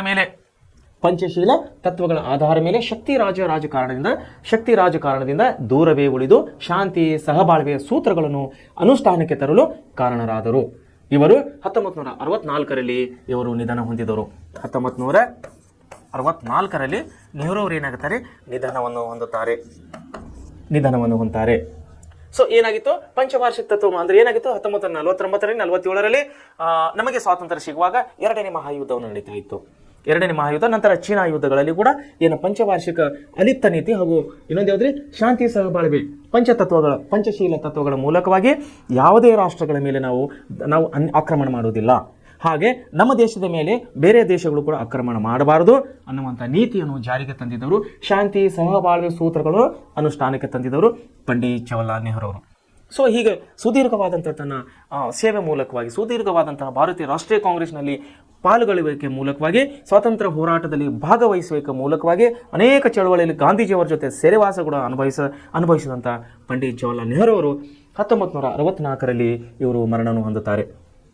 ಸೊ ಹೀಗಾಗಿ ಏನಾಯ್ತು, ಇವರ ಒಂದು ಸೇವೆ ಯಾರು, ಪಂಡಿತ್ ಜವಾಹರ್ಲಾಲ್ ನೆಹರು ಸೇವೆಯನ್ನು ನಾವು ಭಾರತ ದೇಶಕ್ಕಾಗಿ ಅವರು ಕೊಟ್ಟಂಥ ಅವರ ಸೇವೆ ಅಪ್ರತಿಮ ಒಂದು ಆಡಳಿತ ನೀತಿಗಳನ್ನು ನಾವು ಇವತ್ತು ನೆನಪಿನಲ್ಲಿ ಇಡಬೇಕಾಗಿದೆ. ಸೊ ವಿದ್ಯಾರ್ಥಿಗಳೇ, ಇಷ್ಟೊತ್ತವರೆಗೆ ನಾವು ಪಂಡಿತ್ ಜವಾಹರ್ಲಾಲ್ ನೆಹರು ಅವರ ಬಗ್ಗೆ ಅಭ್ಯಾಸ ಮಾಡಿದ್ದೇವೆ. ಈಗ ನಾವು ಮುಂದೆ ಮೊಹಮ್ಮದ್ ಅಲಿ ಜಿನ್ನಾ ಅವರ ಬಗ್ಗೆ ನಾವು ಅಭ್ಯಾಸ ಮಾಡುವರಾಗಿದ್ದೇವೆ. ಸೊ ಏನಾಗಿದೆ ಅಂದರೆ ಇವರೆಲ್ಲ ಮಹನೀಯರು ಅಂದರೆ ಸರ್ದಾರ್ ವಲ್ಲಭಾಯ್ ಪಟೇಲ್ ಅವರು, ಯಾರು ನಮ್ಮ ಪಂಡಿತ್ ಜವಾಹರ್ಲಾಲ್ ನೆಹರು ಅವರು, ಎಲ್ಲರೂ ತನ್ನ ದೇಶಕ್ಕಾಗಿ ಸೇವೆಯನ್ನು ಮಾಡಿದಂಥ ಮಹಾನರಾಗಿದ್ದಾರೆ. ಇಷ್ಟೊತ್ತರಿಗೆ ನೋಡಿದಂಥ ಪಂಡಿತ್ ಜವಾಹರ್ಲಾಲ್ ನೆಹರು ಅವರ ಬಗ್ಗೆ ನಾವು ಅನೇಕ ಅವರು ದೇಶದ ಸ್ವಾತಂತ್ರ್ಯಕ್ಕಾಗಿ ಮಾಡಿದಂಥ ಅನೇಕ ಹೋರಾಟಗಳನ್ನು ನಾವು ಇಲ್ಲಿ ಸ್ಮರಿಸಿದ್ದೇವೆ. ಈಗ ನಾವು ಮೊಹಮ್ಮದ್ ಅಲಿ ಜಿನ್ನಾ ಅವರ ಬಗ್ಗೆ ಓದೋರಾಗಿದ್ದೇವೆ. ಮೊಹಮ್ಮದ್ ಅಲಿ ಜಿನ್ನಾ. ಸೊ ಯಾರಿವರು ಮೊಹಮ್ಮದ್ ಅಲಿ ಜಿನ್ನಾ ಅಂದರೆ ಪಾಕಿಸ್ತಾನದ ರೂವಾರಿಯವರು, ಅಂದರೆ ಪಾಕಿಸ್ತಾನ ದೇಶವನ್ನು ಹುಟ್ಟಲಿಕ್ಕೆ ಕಾರಣರಾದವರು ಮೊಹಮ್ಮದ್ ಅಲಿ ಜಿನ್ನಾ ಅವರು. ಸೊ ಇವರ ಬಗ್ಗೆ ನಾವು ಓದಬೇಕಾದ್ರೆ ಮೊಹಮ್ಮದ್ ಅಲಿ ಜಿನ್ನಾರವರು 1906ರಲ್ಲಿ ಭಾರತೀಯ ರಾಷ್ಟ್ರೀಯ ಕಾಂಗ್ರೆಸ್ ಸೇರಿದರು. ಇವರು ಕೂಡ ಸ್ವತಂತ್ರ ಹೋರಾಟದಲ್ಲಿ ಭಾಗವಹಿಸಿದವರು. ಯಾರು? ಮೊಹಮ್ಮದ್ ಅಲಿ ಜಿನ್ನಾ ಅವರು ಕೂಡ ಆವತ್ತಿನ ದಿವಸ. ಆಮೇಲೆ ಅಂದರೆ ಬ್ರಿಟಿಷರ ಒಂದು ಒಡೆದು ಆಳುವ ನೀತಿನಿಂದ ನಮ್ಮ ದೇಶದ ಸೈನಿಕರನ್ನು, ನಮ್ಮ ದೇಶದ ಹೋರಾಟಗಾರನು ಒಡೆದು ಆಳುವ ನೀತಿ ಮೂಲಕವಾಗಿ ನಮಗೆ ಹಿಂದೂ ಮುಸ್ಲಿಂ ಅಂಥೇಳಿ ಬೇರ್ಪಡಿಸಿ ನಮ್ಮನ್ನು ಆಳಿದರು. ಅದರ ಮೂಲಕವಾಗಿ ಅವರು ಭಾರತ ಮತ್ತು ಪಾಕಿಸ್ತಾನ ಅಂತೇಳಿ ಒಂದು ದೇಶದವನ್ನು ವಿಭಾಗ ಮಾಡಿ 2 ದೇಶ ಆಗಲಿಕ್ಕೆ ಕಾರಣರಾದವರು ಬ್ರಿಟಿಷರು. ಅದರ ನೇತೃತ್ವವನ್ನು ವಹಿಸಿದವರು ಮೊಹಮ್ಮದ್ ಅಲಿ ಜಿನ್ನಾ ಅವರು. ಆದರೆ ಇವರು ಸ್ವಾತಂತ್ರ್ಯಕ್ಕಿಂತ ಮುಂಚೆ ಅಂದರೆ 1906ರಲ್ಲಿ ಇವರು ಕೂಡ ಸ್ವಾತಂತ್ರ್ಯ ಹೋರಾಟದಲ್ಲಿ ಭಾಗವಹಿಸಿದವರು. ಯಾಕಂದರೆ 1906ರಲ್ಲಿ ಇವರು ಭಾರತೀಯ ರಾಷ್ಟ್ರೀಯ ಕಾಂಗ್ರೆಸ್ವನ್ನು ಸೇರಿದರು. ಹಾಗೂ ದಾದಾಭಾಯಿ ನವರೋಜಿಯವರ ಖಾಸಗಿ ಕಾರ್ಯದರ್ಶಿಯಾಗಿಯೂ ಕೆಲಸವನ್ನು ನೆರವೇರಿಸಿದರು. ದಾದಾಭಾಯಿ ನವರೋಜಿಯವರ ಖಾಸಗಿ ಕಾರ್ಯದರ್ಶಿಯಾಗಿ ಇವರು ಕೆಲಸವನ್ನು ಮಾಡಿದರು. ತಿಲಕ್ ವಿರುದ್ಧದ ಮೊಕದ್ದಮೆಗಳ ಸಂದರ್ಭಗಳಲ್ಲಿ ಅಂದರೆ ಬಾಲ್ ಗಂಗಾಧರ್ ತಿಲಕ್, ನಮ್ಮ ಸ್ವತಂತ್ರ ಹೋರಾಟರಾದಂತಹ ಹಿರಿಯರಾದಂತಹ ಅನುಭವಿಗಳಾದಂತಹ ಬಾಲ್ ಗಂಗಾಧರ್ ತಿಲಕ್ ಅವರ ಮೇಲಿದಂಥ ಅನೇಕ ಮೊಕದ್ದಮೆಗಳು, ಅಂದರೆ ಬ್ರಿಟಿಷರು ಹಾಕಿದಂಥ ಅನೇಕ ಕೇಸುಗಳು, ಮೊಕದ್ದಮೆಗಳಂತೇಳಿ ನಾವೇನು ಕರಿತೀವಲ್ಲ, ಅನೇಕ ಕೇಸುಗಳ ಏನಾಗಿತ್ತು ರೀ, ಅನೇಕ ವಿರುದ್ಧದ ಮೊಕದ್ದಮೆಗಳ ಸಂದರ್ಭದಲ್ಲಿ ಇವರು ಅವರ ಪರವನ್ನು ವಹಿಸಿದವರು ಮೊಹಮ್ಮದ್ ಅಲಿ ಜಿನ್ನಾ ಅವರು. ಇದು ಜಿನ್ನಾ ಅವರಿಗೆ ಅತೀವ ಪ್ರಶಂಸೆಯನ್ನು ತಂದುಕೊಟ್ಟಿತು. ಯಾರಿಗ್ರಿ? ಬಾಲ್ ಗಂಗಾಧರ್ ಅವರ ತಿಲಕ್ ಅವರ ಮೊಕದ್ದಮೆ ಅಂದರೆ ಕೇಸುಗಳಲ್ಲಿ ಭಾಗವಹಿಸಿದಂಥ ಮೊಹಮ್ಮದ್ ಅಲಿ ಜಿನ್ನಾ ಅವರಿಗೆ ಅತೀವ ಪ್ರಶಂಸೆ ಅಂದರೆ ಒಂದು ಒಳ್ಳೆಯ ಹೆಸರನ್ನು ತಂದುಕೊಟ್ಟಿತ್ತು. ಆಮೇಲೆ ಇವರು ಹೋಮ್ ರೋಲ್ ಲೀಗನ್ನು ಸೇರಿದರು. ಯಾರು? ಮೊಹಮ್ಮದ್ ಅಲಿ ಜಿನ್ನಾ ಅವರು 1916ರ ಅನೇಕ ಸಮಾವೇಶಗಳಲ್ಲಿ ಹಿಂದೂ ಮತ್ತು ಮಹಮ್ಮದಿಯರ ನಡುವಿನ ಏಕತೆಯ ಅಗತ್ಯತೆಯನ್ನು ಇವರು ತಿಳಿಸಿದರು.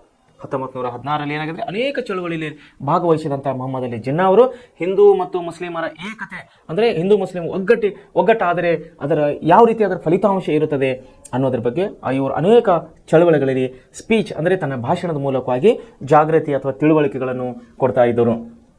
ಆದರೂ ಸಹ ಜಿನ್ನಾ ಅವರು ಮುಸ್ಲಿಂ ಪರ ರಾಜಕಾರಣಿ ಎಂದು ಬಿಂಬಿತರಾಗಿದ್ದರು. ರೌಲಟ್ ಕಾಯಿದೆಯನ್ನು ವಿರೋಧಿಸಿ ಅವರು ತಮ್ಮ ಕೇಂದ್ರೀಯ ಶಾಸನ ಸಲಹಾ ಸಮಿತಿಗೆ ರಾಜೀನಾಮೆನಿತ್ತರು. ದುಂಡು ಮೇಜಿನ ಸಮ್ಮೇಳನದಲ್ಲಿ ಜಿನ್ನಾ ತಾನೊಬ್ಬ ರಾಷ್ಟ್ರೀಯವಾದಿ ಮುಸಲ್ಮಾನನೆಂದು ಘೋಷಿಸಿಕೊಂಡರು. 1937ರ ಚುನಾವಣೆ ನಂತರ ಕಾಂಗ್ರೆಸ್ ಮತ್ತು ಮುಸ್ಲಿಂ ಲೀಗ್ ಸಮ್ಮಿಶ್ರ ಸರ್ಕಾರವನ್ನು ರೂಪಿಸಲು ವಿಫಲವಾದಾಗ ಜಿನ್ನಾ ತನ್ನ ಕಾರ್ಯತಂತ್ರವನ್ನು ಬದಲಾಯಿಸಿಕೊಂಡರು. ನೋಡಿ ಏನಾಗ್ತದೆ, ಹೆಸರಿಗೆ ಹೇಳ್ತಾ ಇದ್ದಾರೆ ಇವರು ಹಿಂದೂ ಮತ್ತು ಮುಸ್ಲಿಮರು ಒಗ್ಗಟ್ಟಿಗರಾಗಿರ್ಬೇಕಂತ ಹೇಳಿ. ಆದರೂ ಕೂಡ ಜಿನ್ನಾ ಅವರು ಒಂದು ಮುಸ್ಲಿಂ ಪರ ರಾಜಕಾರಣಿ ಅಂತ ಹೇಳಿ ಇವರು ಬಿಂಬಿತರಾಗಿದ್ದರು. ವಿದ್ಯಾರ್ಥಿಗಳೇ, ಮುಂದೆ ಬಂದಂತ ಇವರು ಏನ್ ಮಾಡಿದ್ರು, ಇವರು ಮೊಹಮ್ಮದ್ ಅಲಿ ಜಿನ್ನಾ ಅವರು ರೌಲಟ್ ಕಾಯ್ದೆಯನ್ನು ವಿರೋಧ ಮಾಡ್ತಾ ಇದ್ದಾರೆ. ರೌಲಟ್ ಕಾಯ್ದೆಯನ್ನು ವಿರೋಧಿಸಿ ಅವರು ತಮ್ಮ ಕೇಂದ್ರೀಯ ಶಾಸನ ಸಲಹಾ ಸಮಿತಿಗೆ ರಾಜೀನಾಮೆಯನ್ನು ಕೊಡ್ತಾ ಇದ್ದಾರೆ. ದುಂಡು ಮೇಜಿನ ಸಮ್ಮೇಳನದಲ್ಲಿ ಅಂದರೆ ಗಾಂಧೀಜಿಯವರ ನೇತೃತ್ವ ನಡೆಯುವಂಥ 3 ದುಂಡಿನ ಮೇಜಿನ ಸಭೆಗಳು, 1ನೇ ದುಂಡು ಮೇಜಿನ ಸಭೆ, 2ನೇ ದುಂಡು ಮೇಜಿನ ಸಭೆ ಮತ್ತು 3ನೇ ದುಂಡು ಮೇಜಿನ ಸಭೆ, ಹೀಗೆ ನಡೆದಂತಹ ದುಂಡು ಮೇಜಿನ ಸಭೆಗಳಲ್ಲಿ ಇವರು ಕೂಡ ತಾನೊಬ್ಬ ರಾಷ್ಟ್ರೀಯವಾದಿ ಮುಸಲ್ಮಾನ್ ಅಂತೇಳಿ ಬಿಂಬಿಸಲು ಇವರು ಘೋಷಿಸಿಕೊಂಡಿದ್ದರು. 1937 ಚುನಾವಣೆ ನಂತರ 1937 ನಡೆದಂತಹ ಚುನಾವಣೆಯಲ್ಲಿ ಏನಾಯ್ತು ರೀ, ಇವರು ಕಾಂಗ್ರೆಸ್ ಮತ್ತು ಮುಸ್ಲಿಂ ಲೀಗ್ ಸಮ್ಮಿಶ್ರ ಸರ್ಕಾರ ರೂಪಿಸಲು ವಿಫಲವಾದಾಗ ಜಿನ್ನಾ ತನ್ನ ಕಾರ್ಯತಂತ್ರವನ್ನು ಬದಲಾಯಿಸಿಕೊಂಡು ಬ್ರಿಟಿಷರು ಸ್ವಾತಂತ್ರ್ಯ ನೀಡುವ ಸಂದರ್ಭ ಹತ್ತಿರವಾದಂತೆ ಜಿನ್ನಾರವರು ಪಾಕಿಸ್ತಾನದ ಬೇಡಿಕೆಯನ್ನು ವಿವಿಧ ರೀತಿಗಳಲ್ಲಿ ತೀವ್ರಗೊಳಿಸಿದರು. ಇದು ದೇಶ ವಿಭಜನೆಗೆ ಪ್ರಮುಖ ಕಾರಣವಾಯಿತು. ಏನಾಯ್ತು ರೀ, 1937ರಲ್ಲಿ ಯಾವುದೇ ಸರ್ಕಾರಕ್ಕೆ ಬಹುಮತ ಬಾರದೇ ಇದ್ದಾಗ ಅಂದರೆ ಮುಸ್ಲಿಂ ಲೀಗ್ ಮತ್ತು ಭಾರತೀಯ ರಾಷ್ಟ್ರೀಯ ಕಾಂಗ್ರೆಸ್ ಎರಡು ಸರ್ಕಾರಗಳಿಗೆ ಬಹುಮತ ಬಾರದೇ ಇದ್ದಾಗ, ಸಮ್ಮಿಶ್ರ ಸರ್ಕಾರ ರಚನೆ ಆಗದೇ ಇದ್ದಾಗ ತನ್ನ ತನ್ನ ನೀತಿಗಳನ್ನು ಬದಲಾಯಿಸಿಕೊಂಡರು ಮೊಹಮ್ಮದ್ ಅಲಿ ಜಿನ್ನಾ ಅವರು. ಆವಾಗಲಿಂದ ಇವರೇನು ಮಾಡ್ತಾ ಇದ್ದವರು, ನಮಗೆ ಪಾಕಿಸ್ತಾನ ಅನ್ನುವಂಥ ಬೇರೆ ದೇಶನೇ ಮಾಡಿಕೊಡಿ ಅಂಥೇಳಿ ಬ್ರಿಟಿಷರಿಗೆ ಇವರು ಪ್ರತಿಪಾದನೆ ಮಾಡ್ತಾ ಇದ್ದರು. ಮೊಹಮ್ಮದ್ ಅಲಿ ಜಿನ್ನಾ ಅವರು. ಅದರ ಫಲವಾಗಿ ಯಾವಾಗ ನಮಗೆ ದೇಶ ವಿಭಜನೆ ಆಯಿತು, ದೇಶ ನಮಗೆ ಸ್ವಾತಂತ್ರ್ಯ ಸಿಕ್ತಲ್ಲ, ಆವಾಗ ಭಾರತ ಮತ್ತು ಪಾಕಿಸ್ತಾನ ಅಂತೇಳಿ ಎರಡು ದೇಶಗಳಾಗಿ ವಿಭಜನೆಗೊಂಡವು ಅಖಂಡ ಭಾರತ. ದೇಶ ವಿಭಜನೆ ನೋಡಿ, ಭಾರತ ಸ್ವಾತಂತ್ರ್ಯ ಚಳವಳಿಯ ಉದ್ದಕ್ಕೂ ಸ್ವಾತಂತ್ರ್ಯ ಚಳವಳಿಯ ಉದ್ದಕ್ಕೂ ಕೂಡ ಭಾರತೀಯ ರಾಷ್ಟ್ರೀಯ ಕಾಂಗ್ರೆಸ್ ಅಖಂಡ ರಾಷ್ಟ್ರದ ಕಲ್ಪನೆಯನ್ನು ಹೊಂದಿತ್ತು. ದೇಶ ವಿಭಜನೆ ಆಗೋದಕ್ಕಿಂತ ಮುಂಚೆ ಭಾರತೀಯ ರಾಷ್ಟ್ರೀಯ ಕಾಂಗ್ರೆಸ್ ಏನಾಗಿತ್ತು, ಅಖಂಡ ಭಾರತ ಒಂದು ಪರಿಕಲ್ಪನೆ ಒಂದು ಹೊಂದಿತ್ತು. ದೇಶ ವಿಭಜನೆ ಆಗೋದು ಬೇಡ, ಅಖಂಡ ಭಾರತ ಒಂದೇ ಆಗಿರಲಿ, ಹಿಂದೂ ಮುಸ್ಲಿಂ ಎಲ್ಲ ಸಹೋದರರು ನಾವು ಒಂದಾಗಿ ಬಾಳೋಣ ಅನ್ನುವಂಥ ಪರಿಕಲ್ಪನೆಯನ್ನು ಭಾರತೀಯ ರಾಷ್ಟ್ರೀಯ ಕಾಂಗ್ರೆಸ್ ಹೊಂದಿತ್ತು. ಆದರೆ ಮೊಹಮ್ಮದ್ ಅಲಿ ಜಿನ್ನಾ ಅವರು ಮುಸ್ಲಿಮರಿಗೆ ಪ್ರತ್ಯೇಕ ರಾಷ್ಟ್ರದ ಬೇಡಿಕೆ ಮಂಡಿಸುತ್ತಲೇ ಇದ್ದರು. ಒಂದು ಕಡೆ ಕಾಂಗ್ರೆಸ್ ಏನು ಕೇಳ್ತದೆ, ಅಖಂಡ ಭಾರತ ಇರಲಿ, ನಾವು ಹಿಂದೂ ಮುಸ್ಲಿಂ ಸಹೋದರೆಲ್ಲರೂ ಒಂದಾಗಿರ್ತೇವೆ ಅಂತ ಹೇಳ್ತಾ ಬರ್ತಾ ಇದ್ದಾರೆ. ಮೊಹಮ್ಮದ್ ಅಲಿ ಜಿನ್ನಾ ಅವರು ಏನ್ ಹೇಳ್ತಾರೆ, ಬೇಡ, ನಮಗೆ ಪಾಕಿಸ್ತಾನ ಅನ್ನುವಂಥ ಮುಸ್ಲಿಂ ದೇಶ ಸಪರೇಟ್ ಆಗಿ ಮಾಡಿಕೊಡ್ರಿ, ನಾವು ಹಿಂದೂಗಳ ಜೊತೆ ಭಾರತದಲ್ಲಿ ಇರುವುದಿಲ್ಲ ಅಂತೇಳಿ ಪ್ರತಿಪಾದನೆಯನ್ನು ಮಾಡ್ತಾ ಇದ್ದಾರೆ. ಯಾರು? ಮೊಹಮ್ಮದ್ ಅಲಿ ಜಿನ್ನಾ ಅವರು. ಸೊ 1940ರಲ್ಲಿ ನಡೆದ ಮುಸ್ಲಿಂ ಲೀಗ್ನ ಲಾಹೋರ್ ಅಧಿವೇಶನದಲ್ಲಿ ಜಿನ್ನಾ ಹಿಂದೂ ಮತ್ತು ಮುಸ್ಲಿಮರು ಒಂದೇ ದೇಶವಾಗಲು ಸಾಧ್ಯವೇ ಇಲ್ಲ ಅಂತೇಳಿ ಘೋಷಣೆ ಮಾಡಿದರು. 1940ರಲ್ಲಿ ನಡೆದಂತಹ ಲಾಹೋರ್ ಅಧಿವೇಶನದಲ್ಲಿ ಎಂತಹ ಅಧಿವೇಶನದು? ಮುಸ್ಲಿಂ ಲೀಗ್ನ ಅಧಿವೇಶನದು. ಮುಸ್ಲಿಂ ಲೀಗ್ನ ಅಧಿವೇಶನದಲ್ಲಿ ಏನು ಪ್ರತಿಪಾದನೆ ಮಾಡ್ತಾ ಇದ್ದಾರೆ ಅವರು? ಹಿಂದೂ ಮತ್ತು ಮುಸ್ಲಿಂ ಒಂದು ಆಗಿರ್ಲಿಕ್ಕೆ ಸಾಧ್ಯವೇ ಇಲ್ಲ, ನಮಗೆ ಮುಸ್ಲಿಂ ರಾಷ್ಟ್ರ ನಮಗೆ ಪಾಕಿಸ್ತಾನವನ್ನು ಬೇರೆ ಮಾಡಿಕೊಡ್ರಿ ಅಂತೇಳಿ ಘೋಷಣೆ ಮಾಡ್ತಾ ಇದ್ದಾರೆ. ಎರಡನೇ ಮಹಾಯುದ್ಧ ಮುಗಿದು ಬ್ರಿಟನ್ನಲ್ಲಿ ಲೇಬರ್ ಪಕ್ಷ ಅಧಿಕಾರಕ್ಕೆ ಬಂದಿತ್ತು. 1944 ಏನಾಯ್ತು, 44ರಿಂದ 48ರವರೆಗೆ ಏನಾಗಿತ್ತು? ಎರಡನೇ ಮಹಾಯುದ್ಧ ನಡೆದಿತ್ತು. ಆವಾಗ ಎರಡನೇ ಮಹಾಯುದ್ಧದಲ್ಲಿ ಜಯ ಗಳಿಸಿದಂತಹ ಬ್ರಿಟಿಷ್ ದೇಶವು ಏನಾಗಿತ್ತು, ಅಲ್ಲಿ ಲೇಬರ್ ಪಕ್ಷ ಅಧಿಕಾರಕ್ಕೆ ಬಂದಿತ್ತು, ಕಾರ್ಮಿಕ ಪಕ್ಷ ಅಧಿಕಾರಕ್ಕೆ ಬಂದಿತ್ತು. ಬ್ರಿಟನ್ನಲ್ಲಿ ಲೇಬರ್ ಪಕ್ಷ ಅಧಿಕಾರ ಬಂದಿತ್ತು. ಇದು ಭಾರತದಲ್ಲಿನ ರಾಜಕೀಯ ಬಿಕ್ಕಟ್ಟನ್ನು ಶಮನಗೊಳಿಸಲು ಕ್ರಮಗೊಂಡಿತ್ತು. ಲೇಬರ್ ಪಕ್ಷವಾದಂತಹ ಬ್ರಿಟನ್ನಿನ ಏನಾಗಿತ್ತು, ಭಾರತದ ರಾಜಕೀಯ ಬಿಕ್ಕಟ್ಟನ್ನು ಶಮನಗೊಳಿಸಲು ಅಂದ್ರೆ ಇಲ್ಲೇ ಕ್ಲೋಸ್ ಮಾಡಲಿಕ್ಕೆ ಅದು ಶ್ರಮವನ್ನು ಪಡಿತಾ ಇತ್ತು. ಇದು ಕ್ಯಾಬಿನೆಟ್ ನಿಯೋಗವೊಂದನ್ನು ಭಾರತಕ್ಕೆ ಸ್ವಯಂ ಅಧಿಕಾರವನ್ನು ನೀಡುವ ಕುರಿತು ಚರ್ಚಿಸಲು ಕಳಿಸಿತ್ತು. ಬ್ರಿಟಿಷ್ ಕ್ಯಾಬಿನೆಟ್ ಏನು ಮಾಡಿದ್ರಿ, ಒಂದು ಸ್ವಯಂ ಅಧಿಕಾರ ನೀಡ್ತೀವಿ, ಭಾರತಕ್ಕೆ ನಾವು ಸ್ವಾತಂತ್ರ್ಯವನ್ನು ಕೊಟ್ಟು ಕೊಡ್ತೀವಿ, ನಾವು ಭಾರತದಲ್ಲಿ ಇರೋದಿಲ್ಲ, ನಮ್ಮ ಆಡಳಿತವನ್ನು ಹಿಂತೆಗೆದುಕೊಳ್ತೀವಿ ಅಂತೇಳಿ ಒಂದು ನಿಯೋಗವೊಂದನ್ನು ಭಾರತಕ್ಕೆ ಸ್ವಯಂ ಅಧಿಕಾರ ಕೊಡ್ತೀವಿ ಅಂತೇಳಿ ಒಂದು ನಿಯೋಗವೊಂದನ್ನು ಆಯೋಗವೊಂದನ್ನು ಭಾರತಕ್ಕೆ ಕಳಿಸಿಕೊಡುವ ಕುರಿತು ಚರ್ಚಿಸಲು ಕಳುಹಿಸಿತು. ಈ ನಿಯೋಗವು ಕಾಂಗ್ರೆಸ್ ಮತ್ತು ಮುಸ್ಲಿಂ ಲೀಗರೊಂದಿಗೆ ಚರ್ಚಿಸಿತ್ತು. ಏನು ಆಯೋಗ ಬಂದಿತ್ತಲ್ರಿ, ಅದು ಏನು ಮಾಡಿತ್ರಿ, ಭಾರತಕ್ಕೆ ಸ್ವಾತಂತ್ರ್ಯ ಕೊಡ್ತೀವಿ ಅನ್ನೋ ಆಯೋಗ ಬಂದಿತ್ತಲ್ಲ, ಬ್ರಿಟಿಷ್ ಪಾರ್ಲಿಮೆಂಟ್ನಿಂದ ನೇಮಕಗೊಂಡು ಅದು ಏನು ಮಾಡ್ತಾ ಇತ್ತು, ಭಾರತಕ್ಕೆ ಬಂದು ಕಾಂಗ್ರೆಸ್ ಮತ್ತು ಮುಸ್ಲಿಂ ಲೀಗರೊಡನೆ ಚರ್ಚೆ ಮಾಡಿತ್ತು. ಭಾರತಕ್ಕೆ ಫೆಡರಲ್ ಮಾದರಿ ಸರ್ಕಾರವನ್ನು ಸೂಚಿಸಿತು. ಫೆಡರಲ್ ಮಾದರಿ ಅಂದರೆ ಕೇಂದ್ರ ಮತ್ತು ರಾಜ್ಯ ಸರ್ಕಾರಗಳ ಮಾದರಿಯಾಗಿ ಸರ್ಕಾರ ನೀವು ಈ ರೀತಿ ನೀವು ಆಡಳಿತವನ್ನು ಮಾಡಿಕೊಡ್ರಿ, ಕೇಂದ್ರ ಮತ್ತು ರಾಜ್ಯದ ಸರ್ಕಾರ ಅಂತೇಳಿ ಫೆಡರಲ್ ಮಾದರಿ ಅಂತೀವಿ ಅದಕ್ಕೆ, ಅದನ್ನು ಸೂಚಿಸಿತು. ಸಂವಿಧಾನ ರಚನಾ ಸಭೆ ಕರೆಯಲು ಮತ್ತು ಮಧ್ಯಂತರ ರಾಷ್ಟ್ರೀಯ ಸರ್ಕಾರವನ್ನು ಸ್ಥಾಪಿಸಲು ಶಿಫಾರಸು ಮಾಡಿತು. ಯಾವುದರೆ ಬ್ರಿಟನ್ ಒಂದು ಪಾರ್ಲಿಮೆಂಟ್ ಅಂತ ಬಂದ ಆಯೋಗ ಏನು ಮಾಡಿದ್ರಿ, ಭಾರತದಲ್ಲಿ ಫೆಡರಲ್ ಮಾದರಿಯ ಸರ್ಕಾರವನ್ನು ರಚನೆ ಮಾಡಿಕೊಡ್ರಿ, ಸಂವಿಧಾನ ರಚನಾ ಸಮಿತಿಯನ್ನು ರಚನೆ ಮಾಡಿಕೊಡ್ರಿ ಮತ್ತು ಸರ್ಕಾರವನ್ನು ತಾವು ಸ್ಥಾಪಿಸಲು ನೀವು ಮಾಡಿಕೊಡ್ರಿ, ನಿಮ್ಮ ಸಂವಿಧಾನ ರಚನೆ ಮಾಡಿಕೊಡ್ರಿ ಅಂತೇಳಿ ಶಿಫಾರಸನ್ನು ಮಾಡಿತು. ಎಲ್ಲಿ? ಬ್ರಿಟಿಷ್ ಸರ್ಕಾರಕ್ಕೆ. ಆದರೆ ಕಾಂಗ್ರೆಸ್ ಮತ್ತು ಮುಸ್ಲಿಂ ಲೀಗ್ ನಡುವೆ ಮಧ್ಯಂತರ ಸರ್ಕಾರ ರಚಿಸುವ ವಿಚಾರದಲ್ಲಿ ಭಿನ್ನಾಭಿಪ್ರಾಯ ಉಂಟಾಯಿತು. ನೋಡಿ, ಮಧ್ಯಂತರ ಸರ್ಕಾರ ರಚನೆ ಮಾಡಿಕೊಡ್ರಿ ಅಂತ ಆಯೋಗ ಬಂದು ಹೇಳಿದ್ರು ಕೂಡ ಇಲ್ಲಿ ಏನು ಮಾಡ್ತಾ ಇದ್ದಾರೆ, ಮುಸ್ಲಿಂ ಲೀಗ್ ಅವರು ಒಪ್ತಾ ಇಲ್ಲ, ನಮಗೆ ಪಾಕಿಸ್ತಾನ ಮುಸ್ಲಿಂ ದೇಶನ ಬ್ಯಾರಿದೆ ಮಾಡಿಕೊಡ್ರಿ, ನಾವು ಹಿಂದೂ ರಾಷ್ಟ್ರದಲ್ಲಿ ಇರೋದಿಲ್ಲ, ಭಾರತ ದೇಶದಲ್ಲಿ ನಾವು ಇರೋದಿಲ್ಲ ಅಂತೇಳಿ ಮೊಹಮ್ಮದ್ ಅಲಿ ಜಿನ್ನಾ ಅವರ ನೇತೃತ್ವದಲ್ಲಿ ಅವರು ಈ ಒಂದು ಬ್ರಿಟಿಷ್ ಆಯೋಗದ ಒಂದು ನಿರ್ಧಾರವನ್ನು ಅವರು ಒಪ್ಪಲಿಕ್ಕೆ ತಯಾರಿಲ್ಲ. ಈ ವಿಚಾರದಲ್ಲಿ ಭಿನ್ನತೆ ಉಂಟಾಯಿತು. ಯಾವುದಲ್ಲ? ಮಧ್ಯಂತರ ಸರ್ಕಾರ ರಚನೆ ವಿಷಯದಲ್ಲಿ ಭಿನ್ನತೆ ಉಂಟಾಗಿ ಮುಸ್ಲಿಮರಿಗಾಗಿ ಪ್ರತ್ಯೇಕ ರಾಷ್ಟ್ರಕ್ಕಾಗಿ 1946 ಆಗಸ್ಟ್ 16 ನೇರ ಕಾರ್ಯಾಚರಣೆ ದಿನಕ್ಕೆ, ಅಂದರೆ 1946 ಆಗಸ್ಟ್ 16 ಏನೈತ್ರಿ, ನೇರ ಕಾರ್ಯಾಚರಣೆ, ಡೈರೆಕ್ಟ್ ಆಕ್ಷನ್ ಡೇ ಅಂತ ಹೇಳಿ ನಾವು ಕರಿತೇವೆ. ನೇರ ಕಾರ್ಯಾಚರಣೆ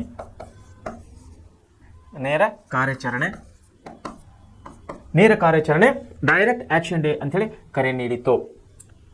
ಇದರಿಂದ ದೇಶಾದ್ಯಂತ ಕೋಮುಗಲಭೆಗಳು ನಡೆದವು. ಡಾಕ್ಟರ್ ಬಾಬು ರಾಜೇಂದ್ರ ಪ್ರಸಾದ್ ಅಧ್ಯಕ್ಷತೆಯಲ್ಲಿ ಸೇರಿದ ಸಂವಿಧಾನ ಸಭೆಯಲ್ಲಿ ಮುಸ್ಲಿಂ ಲೀಗ್ ಭಾಗವಹಿಸಲಿಲ್ಲ. ಹಿಂದೂ ಮತ್ತು ಮುಸ್ಲಿಂ ವಿಭಜನೆಯನ್ನು ಸೃಷ್ಟಿಸುವ ಆಸಕ್ತಿಯನ್ನು ಬ್ರಿಟಿಷರು ಹೊಂದಿದ್ದರು.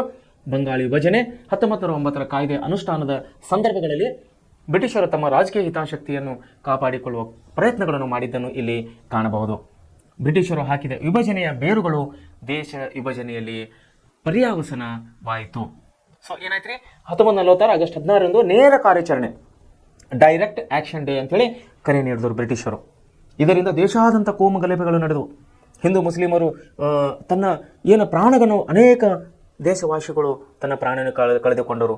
ಹಿಂದೂ ಮತ್ತು ಮುಸ್ಲಿಮರು ಅನೇಕ ಗಲಭೆಗಳು, ಕೋಮು ಗಲಭೆಗಳು, ದಂಗೆಗಳು ಆಗಿದ್ದವು 1946ರಲ್ಲಿ ಆಗಸ್ಟರ ಸಮಯದಲ್ಲಿ. ಸೊ ಏನಾಯ್ತು, ಇದರಲ್ಲಿ ಈ ಡಾಕ್ಟರ್ ಬಾಬು ರಾಜೇಂದ್ರ ಪ್ರಸಾದ್ ಅವರ ಅಧ್ಯಕ್ಷತೆಯಲ್ಲಿ ನಮ್ಮ ಪ್ರಪ್ರಥಮ ನಮ್ಮ ಸ್ವತಂತ್ರ ಸಂವಿಧಾನ ರಚನಾ ಸಮಿತಿ ಅಧ್ಯಕ್ಷರಾದಂತಹ ಡಾಕ್ಟರ್ ಬಾಬಾ ರಾಜೇಂದ್ರ ಪ್ರಸಾದ್ ಅವರ ನೇತೃತ್ವದಲ್ಲಿ ಸಂವಿಧಾನ ರಚನಾ ಸಭೆಯನ್ನು ಸೇರುತ್ತದೆ. ಆದರೆ ಈ ಸಭೆಯಲ್ಲಿ ಮುಸ್ಲಿಂ ಲೀಗ್ ಪಕ್ಷವು ಭಾಗವಹಿಸಲಿಲ್ಲ. ಹಿಂದೂ ಮತ್ತು ಮುಸ್ಲಿಂ ವಿಭಜನೆ ಸೃಷ್ಟಿಸುವಂತಹ ಆಸಕ್ತಿಯನ್ನು ಕೂಡ ಬ್ರಿಟಿಷರು ಹೊಂದಿದರು. ಒಂದು ಮುಸ್ಲಿಂ ಲೀಗ್ ಭಾಗವಹಿಸಲಿಲ್ಲ ಸಂವಿಧಾನ ರಚನಾ ಸಭೆಯಲ್ಲಿ. ಆದರೆ ಬ್ರಿಟಿಷರಿಗೆ ಅದು ಬೇಕು ಕೂಡ ಆಗಿದ್ದಿಲ್ಲ. ಇಲ್ಲೊಂದು ಹೊಸ ರಾಷ್ಟ್ರವನ್ನು ಉದಯ ಮಾಡಬೇಕಂತ ಹೇಳಿ ಅವರ ಒಂದು ಯೋಚನೆ ಆಗಿತ್ತು.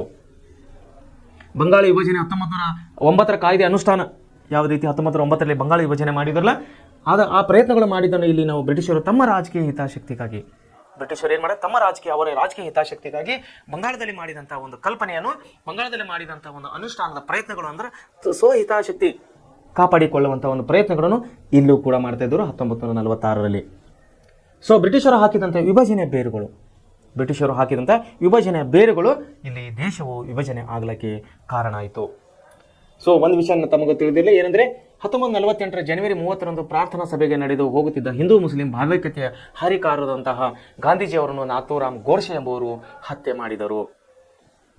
1948 ಜನವರಿ 30ರಲ್ಲಿ ಏನಾಗಿದ್ರಿ, ಒಂದು ಹಿಂದೂ ಮುಸ್ಲಿಂ ಭಾವೈಕ್ಯತೆಯ ಹರಿಕಾರ, ಹಿಂದೂ ಮುಸ್ಲಿಂ ಎಲ್ಲರೂ ಒಂದಾಗಿರೋಣ, ಯಾವುದೇ ಕೋಮು ಗಲಭೆಗಳು, ಯಾವುದೇ ಮತೀಯ ಭೇದಗಳು ನಮ್ಮ ದೇಶದಲ್ಲಿ ಬೇಡ ಅಂತ ಹೇಳಿ ಪ್ರತಿಪಾದನೆ ಮಾಡ್ತಾ ಇದ್ದಂತ ಗಾಂಧೀಜಿಯವರು ಏನ್ ಮಾಡ್ತಾ ಇದ್ರು, ಅವರು ಒಂದು ಸಭೆಗೆ ಹೋಗ್ತಾ ಇದ್ರು.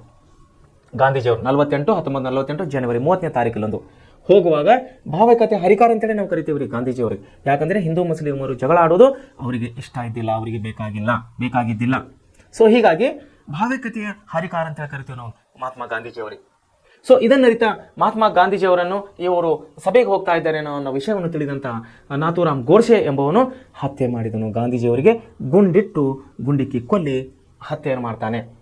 ಸೊ ಭೌತಿಕವಾಗಿ ಗಾಂಧೀಜಿಯವರನ್ನು ಕೊನೆಗಾಣಿಸಿದರು. ಅವರ ಸಮಾನತೆಯ ಆಶಯಗಳು, ಮಾನವೀಯ ಸಂದೇಶಗಳು, ಭಾವೈಕ್ಯತೆಯ ಕನಸುಗಳು ಮನುಕುಲದ ಆದೇಶಗಳಾಗಿ ಉಳಿದಿವೆ. ಹೌದು, ಇವತ್ತು ದೈಹಿಕವಾಗಿ ಅವರು ನಾವು ಸಾಯಿಸಿದಿರಬಹುದು. ನಾಥೂರಾಮ್ ಗೋಡ್ಸೆ ಅವರು ದೈಹಿಕವಾಗಿ ಮಾತ್ರ ಅವರನ್ನು ಸಾಯಿಸಿರಬಹುದು. ಆದರೆ ಅವರು ಹಾಕಿಕೊಟ್ಟಂತಹ ಅಹಿಂಸೆ ಮಾರ್ಗಗಳು, ಅವರು ಹಾಕಿಕೊಟ್ಟಂತಹ ಸತ್ಯಾಗ್ರಹದ ಮಾರ್ಗಗಳು, ಅವರು ಹಾಕಿಕೊಟ್ಟಂತಹ ಮಾನವೀಯ ಮೌಲ್ಯಗಳು ಇವತ್ತಿಗೆ ಜೀವಂತವಾಗಿವೆ ಅಂತ ಹೇಳಬಹುದು. ಸೊ ಆದರ್ಶಗಳಾಗಿದೆ ಇವತ್ತಿನ ನಮ್ಮ ಭಾರತೀಯ ನಾಗರಿಕರಿಗೆ, ಇಡೀ ಜಗತ್ತಿನ ನಾಗರಿಕತೆಗೆ ಏನಾಗಿದೆ, ಸತ್ಯ ಅಹಿಂಸೆ ಮಾರ್ಗಗಳು ಒಂದು ಆದರ್ಶವಾಗಿವೆ. ಸೊ ಕಾಂಗ್ರೆಸ್ ಮತ್ತು ಮುಸ್ಲಿಂ ಲೀಗ್ ಸಂಬಂಧ ತೀರಾ ಹದಗೆಟ್ಟಿತ್ತು. 1946ದಾಗ ಡೈರೆಕ್ಟ್ ಆಕ್ಷನ್ ಡೇ ಏನು ಮಾಡಿದ್ರಲ್ಲ, ನೇರ ಕಾರ್ಯಾಚರಣೆ ಅಂತ ಹೇಳಿ, ಅಲ್ಲಿಂದ ಏನಾಯ್ತು, ಹಿಂದೂ ಮತ್ತು ಮುಸ್ಲಿಮರ ಮಧ್ಯದಲ್ಲಿ ತೀರ ಸಂಬಂಧವನ್ನು ಇಲ್ಲಿ ಹದಗೆಡ್ತಾ ಇದೆ. ಈ ಸಮಯದಲ್ಲಿ ಬ್ರಿಟಿಷ್ ಸರ್ಕಾರ ಶೀಘ್ರವಾಗಿ, ಯಾವ ಸಮಯದಲ್ಲಿ, ಈ ಸಮಯದಲ್ಲಿ 1946 ಆಗಸ್ಟರ ಸಮಯದಲ್ಲಿ ಬ್ರಿಟಿಷ್ ಸರ್ಕಾರ ಏನು ಮಾಡುತ್ತೆ, ಶೀಘ್ರವಾಗಿ ಅಧಿಕಾರವನ್ನು ಹಸ್ತಾಂತರಿಸುವುದಾಗಿ ತಿಳಿಸಿ 1946 ಮಾರ್ಚ್ನಲ್ಲಿ ಲಾರ್ಡ್ ಮೌಂಟ್ ಬ್ಯಾಟನ್ ಅವರನ್ನು ಭಾರತಕ್ಕೆ ವೈಸರಾಯಾಗಿ ಕಳುಹಿಸಿತ್ತು. ಸೊ 46 ಆಗಸ್ಟ್ದಾಗ ಏನಾಯ್ತು, ಇಲ್ಲಿ ಕಿರಿಕಿರಿಯ ದಂಗೆಗಳು, ಕೋಮು ಗಲಭೆಗಳಾದವು. ಎಲ್ಲಿ, ಭಾರತ ದೇಶದಲ್ಲಿ ಹಿಂದೂ ಮುಸ್ಲಿಮರ ಮಧ್ಯದಲ್ಲಿ ಕೋಮು ಗಲಭೆಗಳಾದವು. ಎದಕ್ಕಾಗಿ ಆಗಿತ್ತು, ಭಾರತ ದೇಶಕ್ಕಾಗಿ ಒಂದು ಸಂವಿಧಾನವನ್ನು ರಚನೆ ಮಾಡಿಕೊಡ್ರಿ ಅಂತೇಳಿ ಬ್ರಿಟಿಷ್ ಸರ್ಕಾರ ಏನು ಆಯೋಗವನ್ನು ಕಳಿಸಿತ್ತು 46 ಆಗಸ್ಟ್ರಲ್ಲಿ. ಅದರಲ್ಲಿ ಮುಸ್ಲಿಂ ಲೀಗ್ ಭಾಗವಹಿಸಲಿಲ್ಲ. ಬದಲಾಗಿ ನಾವು ಮುಸ್ಲಿಮರು ಬೇರೆ ಆಗಿರ್ತೀವಿ, ನಮಗೆ ಬೇರೆ ದೇಶ ಕೊಡಿ ಅಂದಾಗ ಅನೇಕ ಕೋಮು ಗಲಭೆಗಳು ಸೃಷ್ಟಿಸಿದವು, ಮತೀಯ ಗಲಭೆಗಳು, ದಂಗೆಗಳು ಸೃಷ್ಟಿಯಾದವು ಭಾರತ ದೇಶದಲ್ಲಿ. ಆಗ ಇದು ಮತೀಯ ಗಲಭೆಗಳಾಗಿದ್ದು ಯಾವಾಗ, ಹಿಂದೂ ಮುಸ್ಲಿಂ ದಂಗೆಗಳಾಗಿದ್ದು ಆಗಸ್ಟ್ ತಿಂಗಳಿನಲ್ಲಿ. ಆದರೆ ಇವಾಗ ಅರಿತಾರ ಬ್ರಿಟಿಷ್ ಸರ್ಕಾರ ಈ ದಂಗೆಗಳನ್ನು ಇನ್ನೂ ಹೆಚ್ಚಾಗುತ್ತವೆ, ಇನ್ನೂ ಜನರು ಸಾಯ್ತಾರೆ ಅದನ್ನು ಅರಿತ ಬ್ರಿಟಿಷ್ ಸರ್ಕಾರ ಏನು ಮಾಡ್ತಾರೆ, ಲಾರ್ಡ್ ಮೌಂಟ್ ಬ್ಯಾಟನ್ ಅವರ ಒಂದು ಆಯೋಗ ಅವರನ್ನು ಭಾರತದ ವೈಸರಾಯಾಗಿ ಕಳಿಸ್ತಾ ಇದೆ 1946 ಮಾರ್ಚರಲ್ಲಿ. ಸೊ ಲಾರ್ಡ್ ಮೌಂಟ್ ಬ್ಯಾಟನ್ ಅವರು ಭಾರತಕ್ಕೆ ಬಂದು ಏನು ಮಾಡ್ತಾರೆ, ಗಾಂಧೀಜಿ ಮತ್ತು ಮೊಹಮ್ಮದ್ ಅಲಿ ಜಿನ್ನಾ ಮತ್ತಿತರ ನಾಯಕರೊಡನೆ ಮಾತುಕತೆ ನಡೆಸಿ ಭಾರತವನ್ನು ವಿಭಜಿಸುವ ಯೋಜನೆಯನ್ನು ರೂಪಿಸ್ತಾ ಇದ್ದಾರೆ. ಲಾರ್ಡ್ ಮೌಂಟ್ ಬ್ಯಾಟನ್ ಅವರಿಗೆ ಗೊತ್ತಾಯ್ತು, ಬ್ರಿಟಿಷ್ ಸರ್ಕಾರಕ್ಕೆ ಗೊತ್ತಾಯ್ತು, ಈಗ ಹಿಂದೂ ಮುಸ್ಲಿಮರು ಒಂದೇ ಆಗಿ ಅವರು ಇರಲಿಕ್ಕೆ ಸಾಧ್ಯವಿಲ್ಲ. ಯಾಕಂದ್ರೆ ಭೇದ ಭಾವಗಳನ್ನು ಹುಟ್ಟಿಕೊಂಡಿವೆ.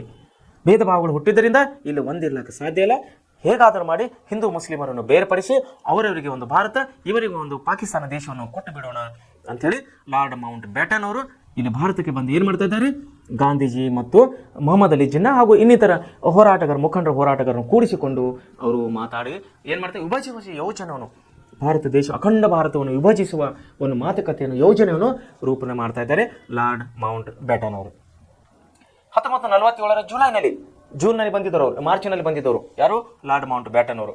ಸೊ ಏಪ್ರಿಲ್, ಮೇ, ಜೂನ್ 3 ತಿಂಗಳಲ್ಲಿ ಇವರು ಏನು ಮಾಡ್ತಾರೆ, ಯೋಜನೆ ರೂಪಣೆ ಮಾಡ್ತಾ ಇದ್ದಾರೆ. ಯಾವ ರೀತಿ ದೇಶವನ್ನು ವಿಭಜನೆ ಮಾಡಬೇಕು, ಯಾವ ದೇಶ ಎಕಡೆ ಹೋಗಬೇಕು, ಯಾವ ಜನ ಎಕಡೆ ಇರಬೇಕು, ಯಾವ ದೇಶಕ್ಕೆ ಎಷ್ಟು ಸ್ಥಳ ಎಷ್ಟು ಪ್ರದೇಶವನ್ನು ಕೊಡಬೇಕು ಅನ್ನುವಂಥ ವಿಭಜನೆಯ ರೂಪರೇಷೆಗಳನ್ನು ಲಾರ್ಡ್ ಮೌಂಟ್ ಬ್ಯಾಟನ್ ಅವರ ಅಧ್ಯಕ್ಷತೆಯಲ್ಲಿ ಲಾರ್ಡ್ ಮೌಂಟ್ ಬ್ಯಾಟನ್ ಬ್ರಿಟಿಷ್ ವೈಸರಾಯಾಗಿ ಬಂದಂಥ ಲಾರ್ಡ್ ಮೌಂಟ್ ಬ್ಯಾಟನ್ ಅವರು ಗಾಂಧೀಜಿ ಆಮೇಲೆ ಮೊಹಮ್ಮದ್ ಅಲಿ ಜಿನ್ನಾ ಅವರು ಇನ್ನಿತರ ಹೋರಾಟಗಾರರ ಮುಖಂಡರನ್ನು ಭೇಟಿಯಾಗಿ ಅವರು ಒಂದು ಯೋಜನೆಯನ್ನು ರೂಪ ಮಾಡ್ತಾ ಇದ್ದಾರೆ. ಇದರ ಫಲವಾಗಿ 1947 ಜುಲೈ ಭಾರತ ಸ್ವಾತಂತ್ರ್ಯ ಮಸೂದೆ ಕಾಯ್ದೆಯನ್ನು ರೂಪವನ್ನು ಪಡೆದಿತ್ತು. ಈ ಕಾಯ್ದೆ ಅನ್ವಯ 1947 ಆಗಸ್ಟ್ ಅಂದರೆ ಜುಲೈನಲ್ಲಿ ಕಾಯ್ದೆಯ ರೂಪವನ್ನು ಪಡೆದುಕೊಂಡಿತ್ತು. 1947 ಆಗಸ್ಟ್ 15ರಂದು ಭಾರತ್ ಮತ್ತು ಪಾಕಿಸ್ತಾನ ಎಂಬ 2 ಪ್ರತ್ಯೇಕ ರಾಷ್ಟ್ರಗಳು ಉದಯಿಸಿದವು. ಸೊ ರ್ಯಾಡ್ ಕ್ಲಿಫ್ ಆಯೋಗವು, ಯಾವ ಆಯೋಗ ರೀ, ರ್ಯಾಡ್ ಕ್ಲಿಫ್ ಆಯೋಗವು ಈ ದೇಶದ ಗಡಿಗಳನ್ನು ಗುರುತಿಸಿ ಪಂಡಿತ್ ಜವಾಹರ್ಲಾಲ್ ನೆಹರು ಅವರು ಭಾರತದ ಪ್ರಥಮ ಪ್ರಧಾನಮಂತ್ರಿಯಾಗಿ ಪ್ರಮಾಣ ವಚನವನ್ನು ಸ್ವೀಕರಿಸಿದರು. ಸೊ ಈ ರೀತಿಯಾಗಿ ಏನೈತ್ರಿ, ದೇಶವನ್ನು ಇಬ್ಬಾಗ ಮಾಡಿ 1947 ಆಗಸ್ಟರಂದು ದೇಶವನ್ನು ಇಬ್ಬಾಗ ಮಾಡಿ ಒಂದು ಪಾಕಿಸ್ತಾನ, ಒಂದು ಭಾಗ ಇನ್ನೊಂದು ಹಿಂದೂಸ್ತಾನ ಅಂದರೆ ಭಾರತ ದೇಶ ಅಂಥೇಳಿ ಇಬ್ಬಾಗ ಮಾಡಿ ದೇಶವನ್ನು ಭಾಗ ಮಾಡ್ತಾ ಇದ್ದಾರೆ. ಇದರಿಂದ ಇಲ್ಲಿ ಏನಾಗ್ತಾ ಇದ್ದಾರೆ, ಅಖಂಡ ಭಾರತವನ್ನು ಒಡೆದು 2 ಭಾಗಗಳಾಗಿ ದೇಶ ಇಲ್ಲಿ ವಿಭಜನೆ ಆಗ್ತಾ ಇದೆ. ಸೊ ಹೀಗಾಗಿ ಇಲ್ಲಿಗೆ ನಮ್ಮ ದೇಶವು ಸ್ವತಂತ್ರ ಆಯಿತು, ಭಾರತ ದೇಶವು ಪಾಕಿಸ್ತಾನ ಅಂತೇಳಿ ಉದಯವಾಯಿತು. ಹಿಂದೂ ಮುಸ್ಲಿಮರು ಬೇರೆಯಾಗಿ ಇವತ್ತಿಗೂ ಕೂಡ ಅಂದರೆ ನಮ್ಮ ದೇಶ ಸ್ವತಂತ್ರವಾಗಿ 75 ವರ್ಷಗಳು ಕಳೆದರೂ ಕೂಡ 76, 77 ವರ್ಷಕ್ಕೆ ಬಂದಿದ್ರು ಕೂಡ ಇವತ್ತಿಗೂ ಕೂಡ ಕಾಶ್ಮೀರ ಬಿಕ್ಕಟ್ಟನ್ನು ಬಗೆಹರಿದಿಲ್ಲ. ಸೊ ಹೀಗಾಗಿ ಇಲ್ಲಿಗೆ ಸ್ವಾತಂತ್ರ್ಯ ಚಳವಳಿ ಪ್ರಾರಂಭ ಆಗಿದ್ದರಿಂದ ಅಂದರೆ 1857ರಿಂದ ಇಲ್ಲಿವರೆಗೆ ಅಂದರೆ 1947ರವರೆಗೆ 110 ವರ್ಷಗಳ ಸುದೀರ್ಘ ಇತಿಹಾಸವನ್ನು ನಾವು ಸಂಕ್ಷಿಪ್ತವಾಗಿ ಕಳೆದ ಸುಮಾರು 8-10 ಕ್ಲಾಸ್ಗಳಾಗಿದೆ ಅನ್ಕೋತೀನಿ ನಾನು. ಈ 10 ಕ್ಲಾಸ್ಗಳಲ್ಲಿ ನಾವು ಸುವಿವರವಾಗಿ ಅಭ್ಯಾಸ ಮಾಡಿದ್ದೇವೆ. ಸೊ ವಿದ್ಯಾರ್ಥಿಗಳೇ, ಈ 8-10 ಕ್ಲಾಸ್ನಲ್ಲಿ ಸ್ವಾತಂತ್ರ್ಯ ಚಳವಳಿಯ ಎಲ್ಲ ಅಧ್ಯಾಯಗಳು, ಎಲ್ಲ ವಿಷಯಗಳು ತಾವೆಲ್ಲರೂ ಒಳ್ಳೆ ರೀತಿಯಲ್ಲಿ ನೆನಪಿನಲ್ಲಿಟ್ಟುಕೊಂಡು ಬರುವಂಥ ನಿಮ್ಮ ಪರೀಕ್ಷೆ ದೃಷ್ಟಿ ಮತ್ತು ಮುಂದಿನ ನಿಮ್ಮ ಸ್ಪರ್ಧಾತ್ಮಕ ಪರೀಕ್ಷೆ ಅಥವಾ ಮುಂದಿನ ನಿಮ್ಮ ನಿಜ ಜೀವನಕ್ಕಾಗಿ ಕೂಡ ಇವೆಲ್ಲ ವಿಷಯಗಳು ಅತಿ ಅವಶ್ಯಕವಾಗಿವೆ ಅಂಥೇಳಿ ನಾನು ಇನ್ನೊಂದು ಸಾರಿ ನಿಮಗೆ ಒತ್ತಿ ಹೇಳಲಿಕ್ಕೆ ಇಷ್ಟಪಡ್ತಾ ಇದ್ದೀನಿ. ಸೊ ವಿದ್ಯಾರ್ಥಿಗಳಿಗೆ ಇಲ್ಲಿಗೆ ಈ ಪಾಠವನ್ನು ಮುಕ್ತಾಯ ಆಗ್ತಾ ಇದೆ. ಮುಂದೆ ನಾವು ನಾಳೆ ಹೊಸ ಪಾಠಕ್ಕೆ ಹೋಗೋಣ. ನಿಮ್ಮೆಲ್ಲರಿಗೂ ನನ್ನ ಪರವಾಗಿ ನಮಸ್ಕಾರಗಳು.